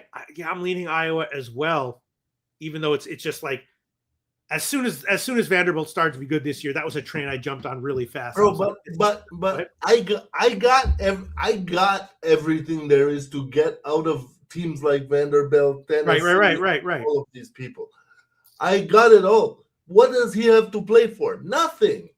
Well, but nothing. It's New Year's Day. Let's go. Where is this game anyway? What does it say there? I guess you're right. Conquest Bowl or something? Yeah. The Real Quest Bowl? What bowl? Where is this bowl game, Peter? It's in Tampa, Florida. Okay, well, see, he wants to go party and get his mom laid and whatever the fuck with Teal. I think I might take Iowa here. You got a strong defense, an awesome offensive line, and getting points in a bowl game. That's I'm leaning Iowa myself. Even if there are opt-outs, defense is easier to learn than offensive schemes. For you, not for everyone. Not for everyone, Gorky. Come on, man. I hear you, Gorky. All right. There are more grunts on defensive line than offense, because offense, you actually have to know where you're going and why you're going there. And Jason Meyer, MN8GP, not conflicted. Hawkeyes easy money at 5.5. And here you Kong's clips. Pavia's last game in college football? Question mark. Give me Vandy, bro. I have to back him one more time. He's made me a lot of money. Yeah, and Nasty Nate says Vandy easy. All right. Best of luck, Kong. I love you, brother, but you and I are used to being on the opposite sides. All right. Let's move on. Next game on the card. Another interesting tough one. Arizona State and Duke in the Sun Bowl. This is in Texas, in El Paso. Arizona State, about 50-50 ATS on the year. They closed with a margin loss to their rival Arizona. And then Duke, an up and down team. They had some stumbles, but they also were good. They beat Virginia, of course, for the conference title game in their last game. And, Duke has some big opt-outs, but overall, I think Arizona State has been hit way harder. They do have a good coach. I don't really like to fade, though, especially as a dog. So I would be leaning Duke, but I think more, I'm just going to take the Duke team total over. The game could go under, but Duke could roll and get the team total, or Duke could lose outright, but it could be high scoring and the Duke team total could hit. So I think I'm going to take a shot with the Duke team total over. Arizona State had a good defense this year. But they have a bunch of top guys who are going to be out. Not exactly sure how good the replacements will be. Duke has a vulnerable defense, which is why it's scary to take them as a dog. Arizona State, very ball control and run heavy, so that obviously is good for the under unless they're successful against Duke. So, I'm not sure, but I'm definitely leaning Duke team total over. What do you think? I have this in a parlay, or otherwise I wouldn't. Otherwise, I wouldn't touch it. But the only way you could lean was Duke, because even Kenny Dillingham told you that he doesn't know what tomorrow's gonna look like. Like, Duke at least has a defensive-minded coach. Manny Diaz needs to get this bowl win. Okay. And in my world, this bowl game means way more to Duke than it does to Kenny Dillingham and his opt-outs, because Kenny Dillingham is disappointed at the fact that his Arizona State Sun Devils did not make the college football playoff. They were actually closer than we all think. The Big 12 is shitty. Yeah, I mean the Arizona State outside of BYU and Utah. It's just the Arizona State. Their quarterback is going to be this guy Jeff Sims, who has not done well. Duke they had a bad bowl game last year, and this year their quarterback Darian Mensah is in. Yeah, and I would take Mensah over whoever they're gonna put out. Who are you gonna put out? Sims. Yeah, Sims might be Sims. You can scheme a defensive plan, Pete, against Sims. Really? Outside of these last two games that he played, fine. He was fine. He wasn't spectacular. Everybody's out here pretending like he's a Heisman contender. No, the guy sucks. All right, I appreciate the compliment. I am going to take Duke here officially, and I will take them. I could take like 3 minus 117 or so, but I'm just going to take them on the money line. A little bit of a safe thing to do, but I'm going to take them on the money line. Minus 165 here. I'll shop around, see if I can get better. Let's look at the comments section. Let me see. No one really commenting on this Duke game though. Yeah, it does seem, and I might take them first half as well. And what do you think about just Arizona State? They have a strong during the regular season, strong defense. Run heavy offense, and so their games were modest. Lots of opt-outs, like maybe the most ever. The most ever. No, they do. All right, I'm going to double up on Duke. I'm going to double up. I'm going to take the first half money line as well. Minus 146. I'm not sure. This game by halftime, like this is not the Duke offense. Like they're going to be missing their running back too, whatever. These guys, though, on the other side, I wouldn't be surprised if there are 25 opt-outs. Yeah, no, they've gotten hit. Yeah. Which is insane because we're getting to the point where in college football, opting out is the cool thing to do. No, opting out is not the cool thing to do. Opting out is the cool thing to do only if you're Christian McCaffrey and you don't want to risk like tearing your goddamn Achilles at the toilet bowl. But no, what I'm saying is these guys opt out for no reason. I'm not with it. You played up to this time, you play to win with your brothers one more time and get that bull ring. Because in 25 years, when you're an accountant or even a retired NFL player, you're going to remember that moment. No, absolutely. I'm sitting here. I'm remembering my 6th grade Little League. That's the highlight of my life. That's what I remember in 6th grade in Little League. All right. I had one hit on the entire season. I got a second hit in a huge game to win the game. All right, I'm going to take Duke first half money line -146 and the full game money line -160. All right, let's move on to the next game on the card, which is Michigan and Texas. Oh boy! All right. Oh, this is going to be fun. Yep. This is going to be fun. Texas, if you guys think that listening to Gorky break down college basketball so far has been fun, you don't know what fun is. You don't know what fun is. This is football, by the way, Pete. But I can be here for college basketball too, no problem. If you think that did I say basketball? Yes, you did, sir. Oh, man, I got fucking soccer on my brain. All right, okay. Michigan, Texas. Texas, of course, pissed they didn't make the playoffs. They're a big favorite here. And Michigan, of course, dealing with drama surrounding the coach, getting fired, getting arrested, all that crap. Michigan, they were bad ATS during the year, and they ended the year with a beatdown by Ohio State, which is forgivable, right? Texas, though, really. Well, no, I mean, I come on, man. Not if you ask them, it's not. Oh, come on. Miami, Ohio is awesome. I think probably Ohio State -10 is the play. But we'll talk about that in a bit. Both these teams have a bunch of opt-outs. They also both have their starting quarterbacks in from the research that I've done. And, I was thinking about the under, and I was, the Wolverine, Michigan, it's been a chaotic year, but they still have some nice players in there. Texas has some opt-outs too. Yeah. The Texas coach has not been good in oh, wait a minute. Hold on a second. He has a terrible record in the bowl, I believe, or maybe not. Yeah, he does. He does, right? Yeah.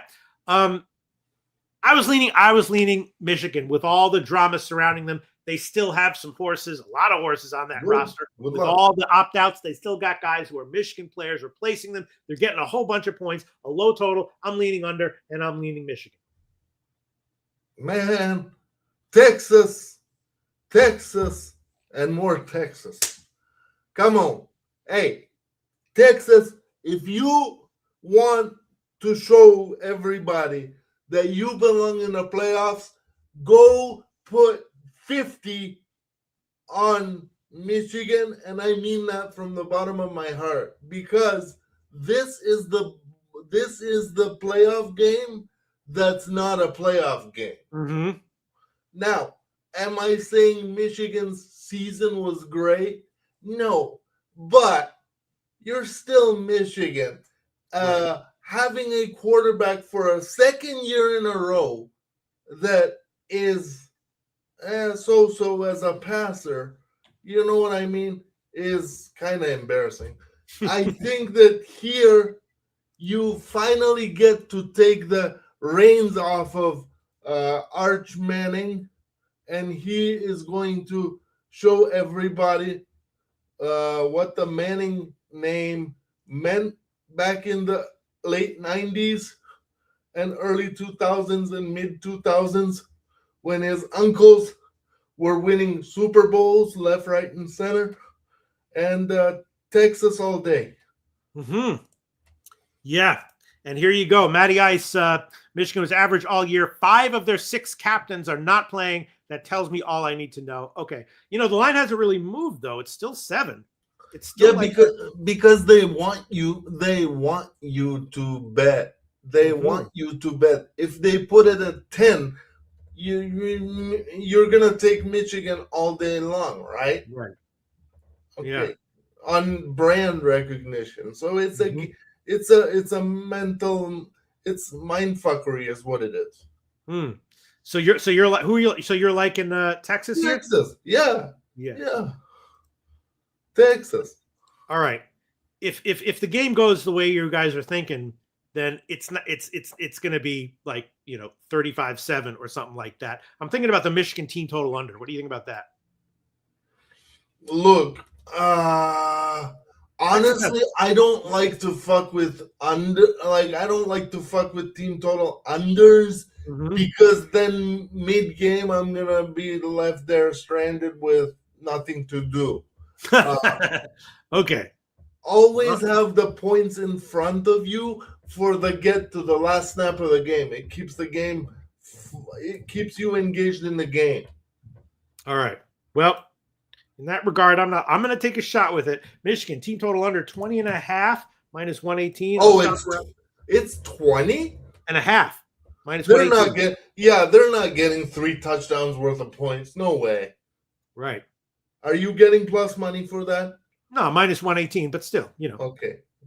All right, I'm going to make that an official play. Michigan, team total under. Yeah, this has 35-7 written all over it. I'd be leaning under as well, but I am going to, premium pick says Michigan athletes are better, just like Penn State. Michigan, whoa. Premium pick 101. Yeah, no. Sorry. Look at that. Matty Ice says if it moves through that key number of 7, hammer Texas, which it hasn't quite yet. And Ronnie Crawford, spreadsheet, play of the day, Michigan. +7.5. Good luck, Ron. And wow. But I honestly wish you good luck, brother, because you know what you're talking about. But I don't see it here. But best of luck to you. But yeah, premium picks say Michigan athletes are better, just like Penn State. Michigan wins this game, and Michigan has the horses. Yeah, but another one where everybody's out. 5 of the 6 captains. Guys, you guys are forgetting something. This game was in question when it was first being put together. Whether Michigan would play because of the firing of the coach and everybody hitting the transfer portal. Yeah, but once the kids are on the field, they're going to play, No, but they didn't know if they could field the team is what I'm saying. 2 weeks ago, they didn't know if this game was going to happen. Right. I feel you. All right. I'm going to stick with my Michigan team total under. Maybe they win it outright 13-10 or something like that. I'm going to stick with it. I'm also leaning under in general. Best of luck to Ron Crawford and all the guys that are going Michigan, but I don't see it. I'm also leaning under on this one. But all right, let's move on to the next game, which is Nebraska-Utah. Nebraska was pretty subpar ATS on the year. This is a Las Vegas Bowl. In Las Vegas, of course. Utah, great ATS to start the year. The last 2 were straight up wins, but ATS losses. So they were too big of a favorite in their last 2 games. And of course, Whittingham is out now for Utah, right? And the defensive coordinator is going to be their coach. And, Nebraska, they should run it a lot. Utah has been vulnerable against decent rushing attacks. Nebraska, great pass defense. They were vulnerable against the rush defense. And the Nebraska quarterback is going to be a true freshman, TJ Latif, who's all right, not great, but all right. True freshman, can run, can keep them in the game. And Utah, though, of course, led by their star quarterback, Devin Dampier, who is going to be in. So he's going to be good. And, it's just a matter of and in Nebraska, they kind of can hang with good teams for half. I was thinking Nebraska first half and then maybe Utah full game. Line has definitely dropped. Last time I saw was 16.5 down to 14. What do you think about this one, Gorky? 14 points is a lot. Yeah. Now, TJ Latif is better than you all think. Mm-hmm. Is better than all of college. Oh yeah, no, he's a nice No. But the kid came in right after the injury. Okay, only threw for 7 yards on 1 completion of 2 attempts or whatever the hell. But then the next week, after 1 week of practice, he took over the program and decided to go and beat UCLA as a dog at UCLA, I believe it was. I was on the game, and I was on the game in multiple ways, I believe. Nebraska was my play. Nebraska would be the play here, even straight up, guys, because you know what? It's kind of insane, but how much is Devin Dampier, whatever his name is? Yeah, Dampier, right? Mm-hmm. How much is Dampier going to want to embarrass these guys? He's not. First of all, he's not that kind of quarterback. He's not a precision passer. But the guy that's behind him is actually better than we all think as well. Mm-hmm. So maybe Dampier starts, but the freshman behind him who beat Colorado, because Dampier was out for the Colorado game that Utah played this year when they won like 50-0 in the first half. So this game is kind of a mess. If I had to take a side, I would be Nebraska. I would not hesitate even throwing a little bit on Nebraska money line because, I like $240 for the investment of a 20. Why not? Why not indeed? Yeah, you know what? I was kind of feeling that way. I definitely think that however this game goes, Nebraska will either have an edge early or less of a disadvantage early. Take a shot with Nebraska. First half. Also, even if young kids play, especially on offense, young kids on offense just need to be great athletes or good athletes. Like it's bowl season. Is everybody on Utah gonna play? No. Half of them are probably gonna go to Michigan next week when the portal opens on the 2nd on Friday. Okay. Yes. Remember that even if young kids play, they still have to be good athletes. I hear you. I'm gonna take it. I'm taking Nebraska first half plus 7.5 minus 150. No, they are good athletes. Is what? Yeah. Okay. Right. Yes, Good. they are good. Sorry, I messed it up. I messed up that with those wise words from Corky. All right, I'm taking Nebraska first half minus 7 plus 7.5. Utah could roll, but I will. I'll take a shot with it. All right, now let's move on. Here we go. The big ones. Gorky, first one: Miami, Florida, Ohio State. I'll set it up. You're gonna love my take on this. You tell me what you think. Of course, this is being played in Arlington, Texas. Miami beat Texas A&M in a very low-scoring game to get here. Ohio State. Awesome ATS all year long. Lost to Indiana in the title game. Before that, though, 10-1-1 ATS on the year. And, Miami's roster, very, very talented. They have lots of guys who are going to be in the NFL. So against a team like Texas A&M that is very good but not elite this year, they can pull out a win. Against Ohio State, I don't know if they're really going to be able to do that. Also, Carson Beck, prone to interceptions, and against an elite defense, that they're probably going to rattle him. So, I might even be willing to take like Miami, Ohio first half or something like that. Full game, though, it would have to be Ohio State or nothing, even at minus 10. What do you think, Gorky? Well, first of all, I like the fact that you called them Miami, Ohio. Did I? I'm thinking about soccer. I have lots of issues, Gorky. Is Miami fucking Florida a sign? But because I'm looking at the thing and Ohio State is right after, so that's why. All right. Okay, but no, I'm just bringing a little bit of humor to the situation. Yeah. No, I mess up a lot.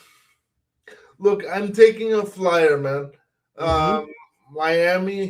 Miami money line shocks the world, but I don't think it's gonna be a shocker.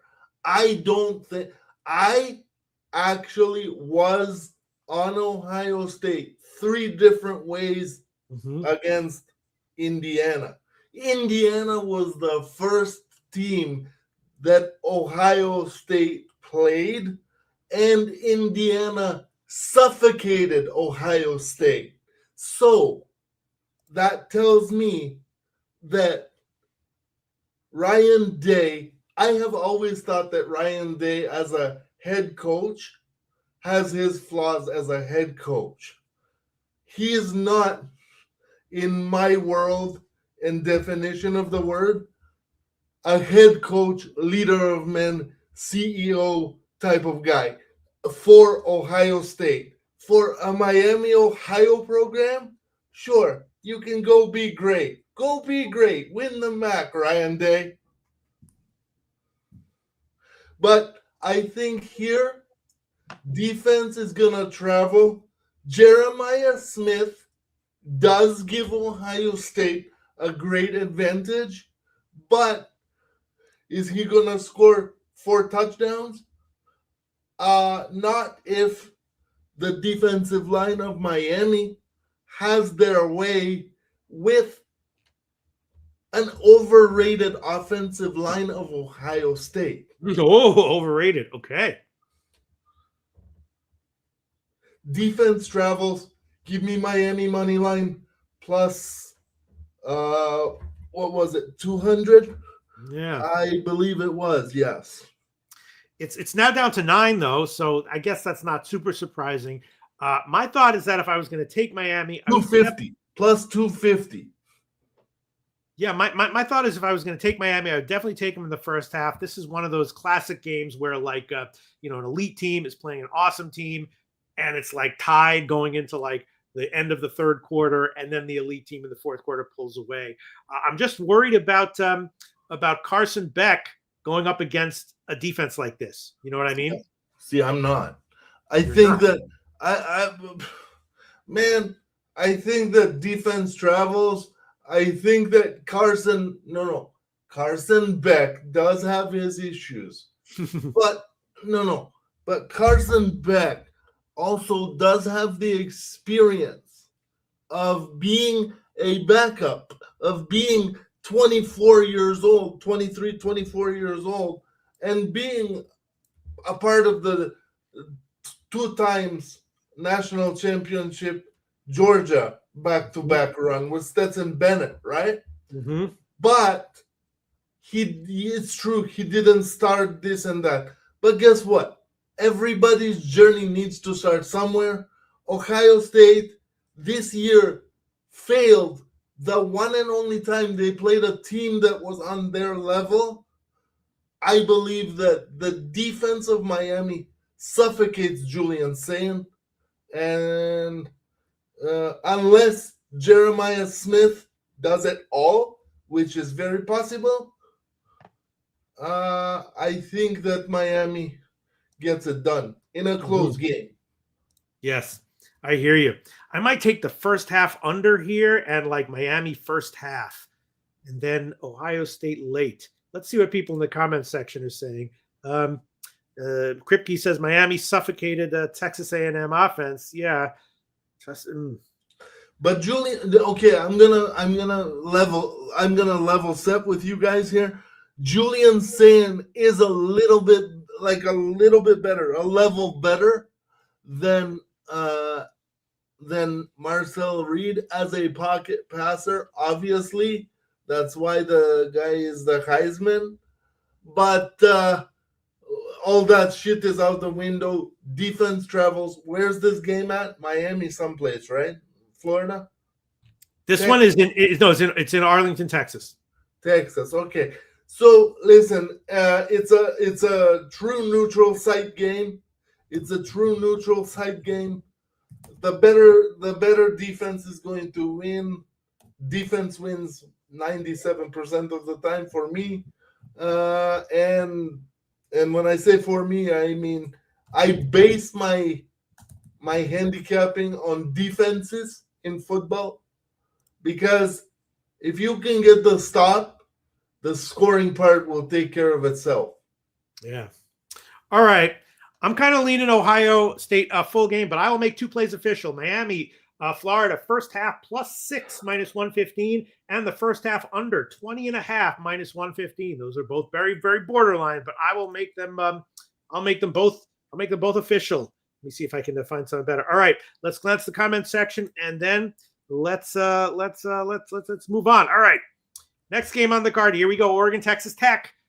Cons Clips has been telling us about Texas Tech all year long, and they rolled BYU in their last game, 11-2 ATS on the year. Cons Clips was on most of those 11 wins for Texas Tech, if not all of them. He might have been on all of them. He certainly gave us one after another after another. Oregon smoked JMU, but they were just 7-5-1 ATS overall on the year. Oregon tends to have a big home field advantage, of course, and they won't have that here. This is in Miami. So, Texas Tech is a small dog here, and Texas Tech has a really good defense.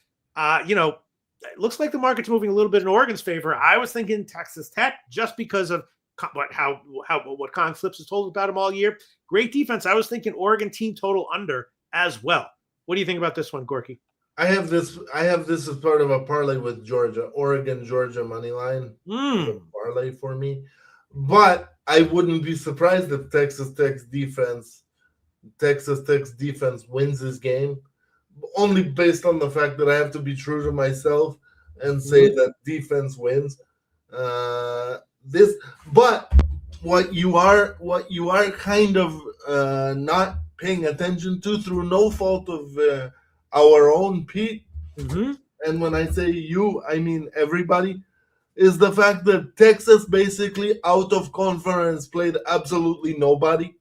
Okay. And so all their great successes were based on Big 12 action, and all their great successes actually came off of one team who they played twice in the season.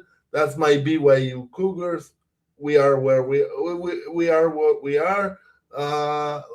Let's go with Dante Moore, who I believe is the most improved player that I have ever seen in the game of college football. Because two years ago at UCLA, I thought that Dante Moore was not able to throw the ball past 15 yards accurately. But now he is probably his pocket presence has improved so much, and that just means a lot for an offense to be able to stay on the field and keep churning out first down after first down and win the game. Okay, well, I'll tell you what I am going to do here. I'm taking. I'm going to take. I know that a lot of people we respect like in Texas Tech, and I would lean that way, but I'm not going to be able to make that official. I'm going to take Oregon team total under 26.5 minus 105, and I'm also going to take the first half under in this game as well. That's a really good bet. Oregon first half under, because Oregon could easily win this game and cover, and their team total stays away. I got 17-13. 23-17 would be top border, Pete, that I see being 23-17. This could be 17-13. This could be or Oregon could lose. I'm going to take Oregon team total under 26.5 minus 105, and I'm taking the first half under 25.5 minus 17. I'll stop around a little bit. If Texas Tech wants to win this game, they want to win the game 10-0. Right. If Oregon allows them to play that style of game, Oregon is gonna be in trouble. Not me. Like, I played the games, but I always tell the fellas and the ladies, I say, I always tell the people in the background that listen to me, I always say, once our handicap is done, once the ticket is in, all we can do is either celebrate or throw stuff at the TV and try to break it. So, do you mind if I use that line in some of my lyrics? I don't know. It would be an honor. Thank you. I appreciate it. I'm going to use that one. I always tell the fellas and the ladies, once the ticket is, I'm going to go back and I'm going to get that and I'm going to use that. All right. I'm making two official plays here. Ron Crawford spreadsheet play of the day is Texas Tech. Matty Ice, Kong's Clips. They're all liking Texas Tech as well. Yeah, and it'll be very, very Ron Crawford college basketball. College football. Texas play. All right, let's move on. Let's fucking move on. I got 2:30. I got EPL coming up. All right. Let's see. Next game out. Here we go. Alabama, Indiana. Indiana, big favorite. Kong's Clips likes Indiana minus the points. Matty Ice, I believe, likes Alabama plus the points. Line, I think, opened at 7. I didn't see the initial early opening line. Got to 7, dropped to 6.5, back to 7. Totals 48. Of course, Alabama beat Oklahoma in the first round. Just 500 ATS in the second part of the year. And Indiana, of course, a revelation, beat Ohio State in the title game. Man, Mendoza's awesome. Ty Simpson's very good, has weapons. I don't even know. Gorky, what do you think about this one? Pete, I have a plus 175 on Alabama. Why not? Why not? Especially based on the fact that Alabama, after all, is Alabama. Indiana is who they are, even though they are very, very much improved. So now we can say that maybe they are to the level of like a Penn State. Historically is what I'm saying. Like, you know what I mean? Yeah. But if you look at history here, Alabama is the winningest program in college football, or very close. Indiana prior to this year was the losingest program. Kurt Signetti turned that around, but you're gonna give me Indiana +1 or Alabama +175 on the money line. I'm gonna take that and take my chances. Well, Justin McKelvey liking Alabama +7 -115 in his pocket. Man, people I respect on both sides of this one. I don't even, if you gave me a free play right now, I don't even know what I would do with it. I guess I'd put it on Alabama, probably. Yeah.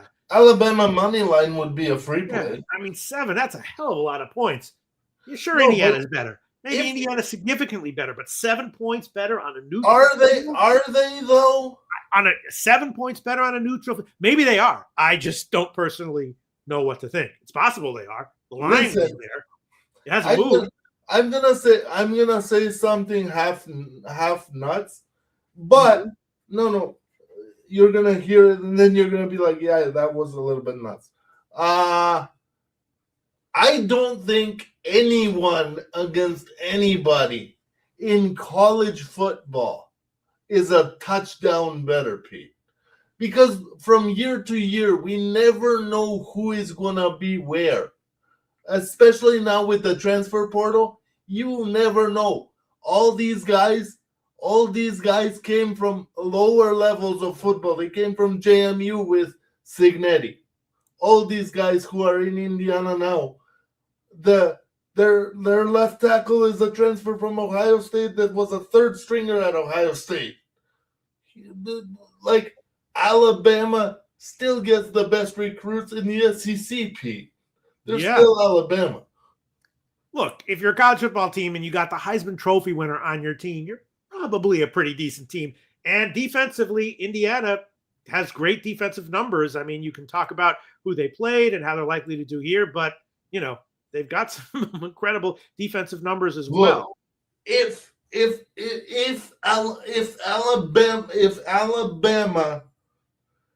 Alabama loses, they're gonna lose by no more than 2 field goals. Yeah, no more. I was leaning under in first half under as well, but now I'm going to hold off. But Ron Crawford likes the under 49. That's what I was thinking about. The under. The under is probably good. As handicappers, we need to be respectful to all teams, right? Yeah. But when you get down to the playoffs, inside the playoffs, whatever, you know, there's got to be a little bit of separation. I just don't know.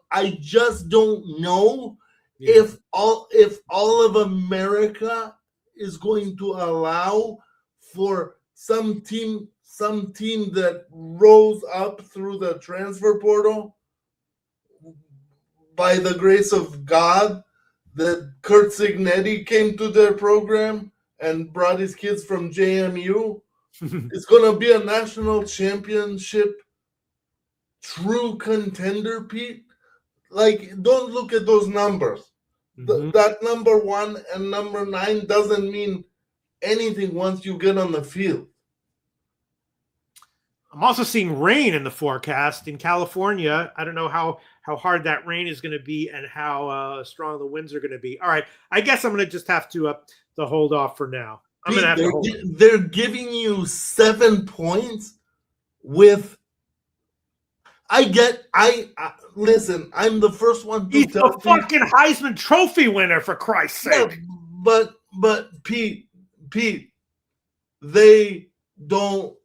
they award awards given on the fact that you are successful, whatever. Yeah. But is success really going to be achieved by the number 1 team in the country, who I think also has their flaws? They do. They do. It's everyone does. I think that, listen, this is not Nick Saban's Alabama. I was the first one to say this on this show a couple of weeks back. This team is softer than they should be on their best day. But this is still Alabama. It's a fertile recruiting ground. Let's go show out for the SEC and get the job done. Yep, and then complicating it is like Simpson's good, but pressure is his weakness, and that's the strength of Indiana's defense. But they have two edge pass rushers who are going to be out. Yep, the big one was jumping around, jump around like he's in a reggae song of some sort, and he jumped around one too many times. Yeah, be careful when you jump. You might jump one too many times. All right, it's going to be a pass for me. 300-pound motherfucker decided to test that Achilles. I might be on something by the time game goes, but as of right now, nothing. All right, next playoff game, Ole Miss and Georgia. This is going to be in New Orleans. I think it opened around 7 at 56.5. I'm not exactly sure. Now it's down to about 6.5, 55.5. Ole Miss, of course, rolled Tulane in the first round, but that's not that impressive. And Georgia smoked Alabama in the conference game, but in regular season, they were actually not that good ATS. They were just about 50-50. And of course, they already played once in October, a long time ago. Georgia won 43-35 in that one. I don't know how much you can really. That game was closer than that score indicates. Really, even closer than 8 points. Yeah, no, I mean these are. Yeah, look. I watched the entire game, Pete. I don't remember. Yeah. I don't know if you did, but that game was Alabama. Georgia was down like 9 going into the fourth quarter. Yeah. This is another one. I might be on something when the game starts. By the time the game starts, as of right now, I just don't know. Georgia, they have a great rushing game, but their starting center is still going to be out here. They should get a little bit healthier on the offensive line. But again, you're right. You're giving Georgia an awesome team, but you're giving a whole lot of points on a neutral site to Ole Miss. What do you think, Gorky? Look, I think that it's a pity that Lane Kiffin isn't here for this game. Mm-hmm. If he was, maybe they would have a chance. But like this, as good as that offense is and their defense played against Georgia for 3 quarters, you played at home in Oxford, I believe that game was. Yes, Pete? Yeah. And you were up multiple. No. The first game this year was in Georgia. Okay. Yeah. What I'm gonna say next is still stands though. Ole Miss was up multiple scores into the fourth quarter against Georgia, and then Georgia came back like a steamboat, Pete, sure. and just said, "I'm not letting you take my manhood, so to speak." Okay, I'm still Kirby Smart. I run the SEC now that Papa Nick is retired. All right, so you're like an Ole Miss. It is. I am seeing now. It looks like it's down to 6 now. Ole Miss, Oregon is the parlay for me. That one, but listen. I wouldn't blame you. Just like I'm taking Alabama in a toss-up. Well, I wouldn't blame you if you took Ole Miss in a toss-up, because can the fact that this sellout took another job within the conference galvanize this team and want them take them to heights that they've never imagined before? Sure, it can.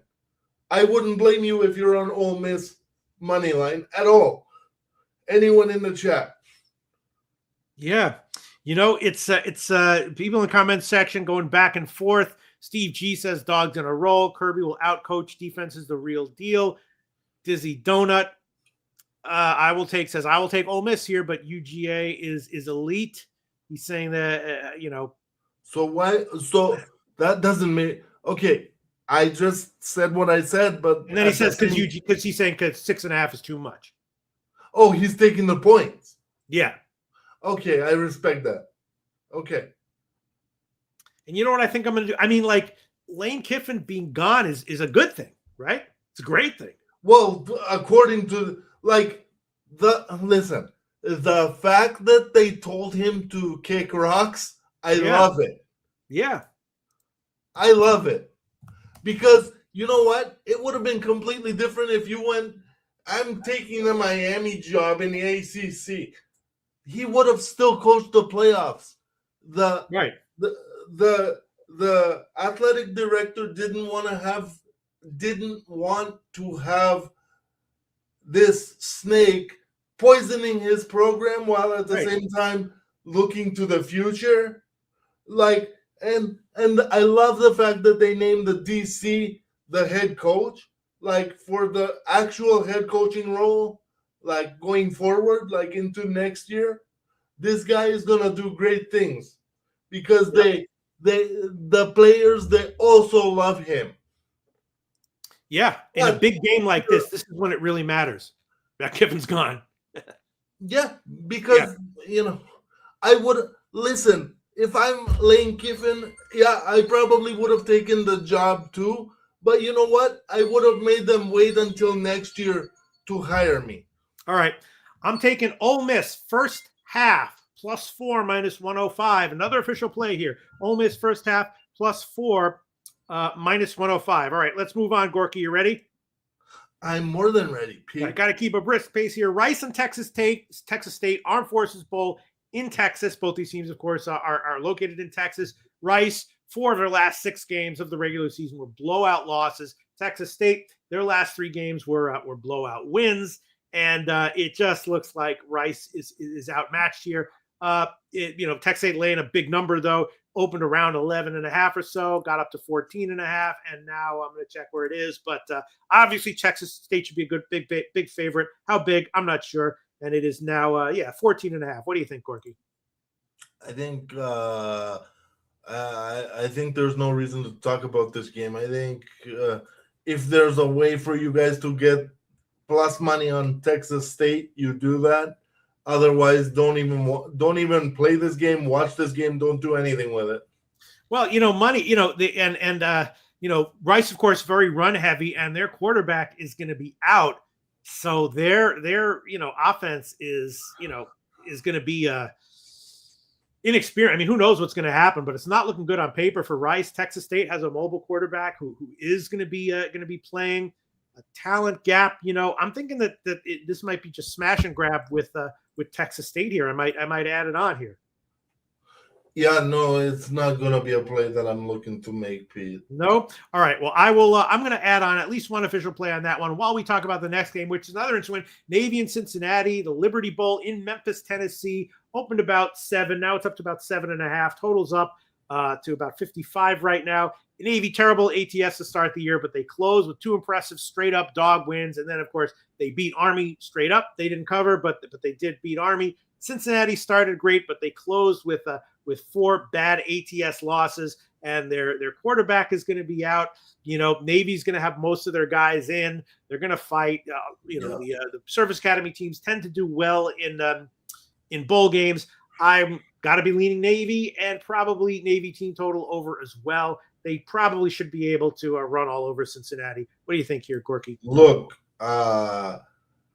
you can't transfer out of a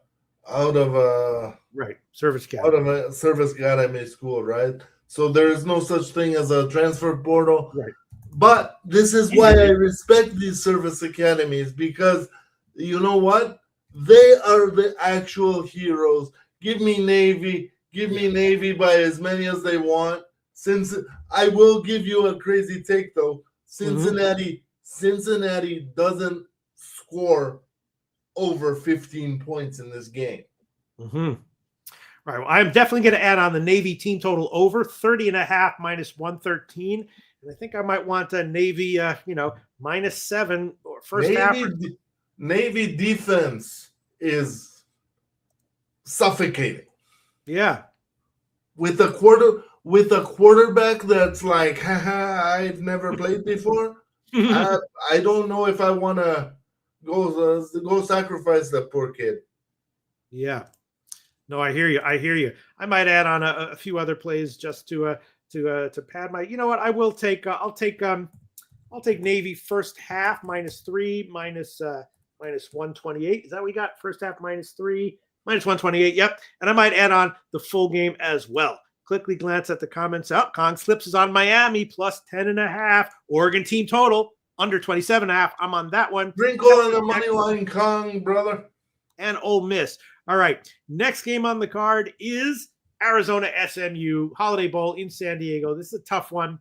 I don't think I'm going to have any on this one. Arizona finished the year great, 4-1 ATS, with ending it with a margin win over rival Arizona State. And SMU started poorly, then they got good, and then they lost their last game at Cal as a 2-touchdown road favorite, which really screwed their year.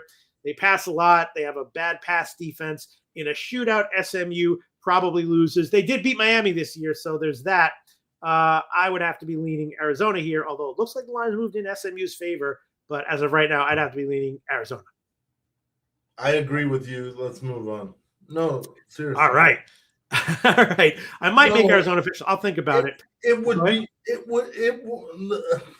The only way I want to play these bowl games that are meaningless but yet meaningful for us to make money is if I get it at plus money.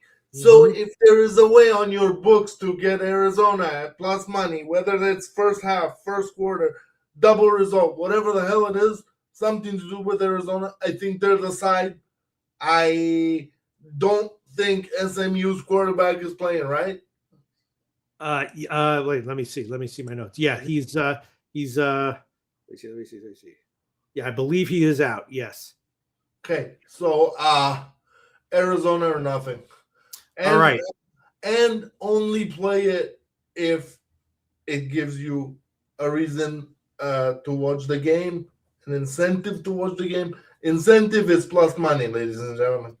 And then the Godfather 18, like an SMU. Okay, I might have a play on that one closer to kickoff, but as of right now, I got to pass on it. And the last game, while I look at some last minute EPL stuff, Wake Forest and Mississippi State in the Mayo Bowl in Charlotte, North Carolina. Looks like, Mississippi State is a small favorite. They opened as a bigger favorite, then it dropped. Now it's up to about 3. Total has definitely dropped from about mid upper 50s to now like 52.5 or so. I don't know. I again closer to game time, I might have something. As of right now, I don't have anything. Gogi, what do you like here? Gorky, what do you like here, if anything? People call me Gogi too. It's okay. Yeah. It's all good. Listen, here for me, I think it's fitting that this is the Mayo Bowl. This is terrible. This is terrible. This is maybe the worst game on the card. Really? Because Wake Forest is not. I always confuse Wake Forest and Purdue. Wake Forest cannot move the ball and will not move the ball. Mississippi State all day. Let's go. Mississippi State all day. But obviously, I have not moved on these games yet. Let the playoff kind of wind down. Then we are going to worry about the games on the 30, whatever the dates are. The first, the third, whatever these dates. Yeah, absolutely. This game. I will post plays on my Twitter and in Discord, ladies and gentlemen. This is why it's important for you to be members of the levels of Pub Sports Radio, Silver and Gold, so you can handicap with us all day long in Discord. All right. Ladies and gentlemen, his picks will be in Discord. All right. This was a great segment, Gorky. I have to run to do some soccer stuff. No problem, Pete. You're let's review our picks. Let's review our picks. That's okay. So I'll go over everything. My official plays. Louisiana Tech, team total over 29.5, minus 125. I'm taking Duke, first half money line, minus 146, and full game money line, minus 160. Michigan, team total under 20.5, minus 118. Nebraska, first half, plus 7.5, minus 115. Miami, Florida, first half, plus 6, minus 115. And the Miami, Ohio State game, first half under 20.5, minus 115. I'm taking Oregon, team total under 26.5, minus 105. And the Oregon, Texas Tech, first half under 25.5, minus 117. Ole Miss, first half, plus 5, minus 105. Navy, team total over 30.5, minus 113. And Navy, first half, minus 3, minus 128. Minus 7 is probably good too, but whatever. I won't. We're going to move on. Gorky, you want to just review whatever official plays you've given so far in today's show? I've given a lot of plays, Pete. I don't even remember. But for today, I gave Tennessee and no, not Tennessee. That's tomorrow. I don't know. Guys, please go it's back. Gonna be in the, it'll be go all back in and watch the show. Right? I don't want to keep Pete and I have it on my Twitter. You guys can follow me on Twitter and we can discuss all my plays. Absolutely. Gorky, thanks so much. Comment section, thanks so much. I just got some stalker stuff that I want to take care of here, so I got to run right now. It's been a great year. We'll see y'all in 2026. Thank you very much. We'll see you later.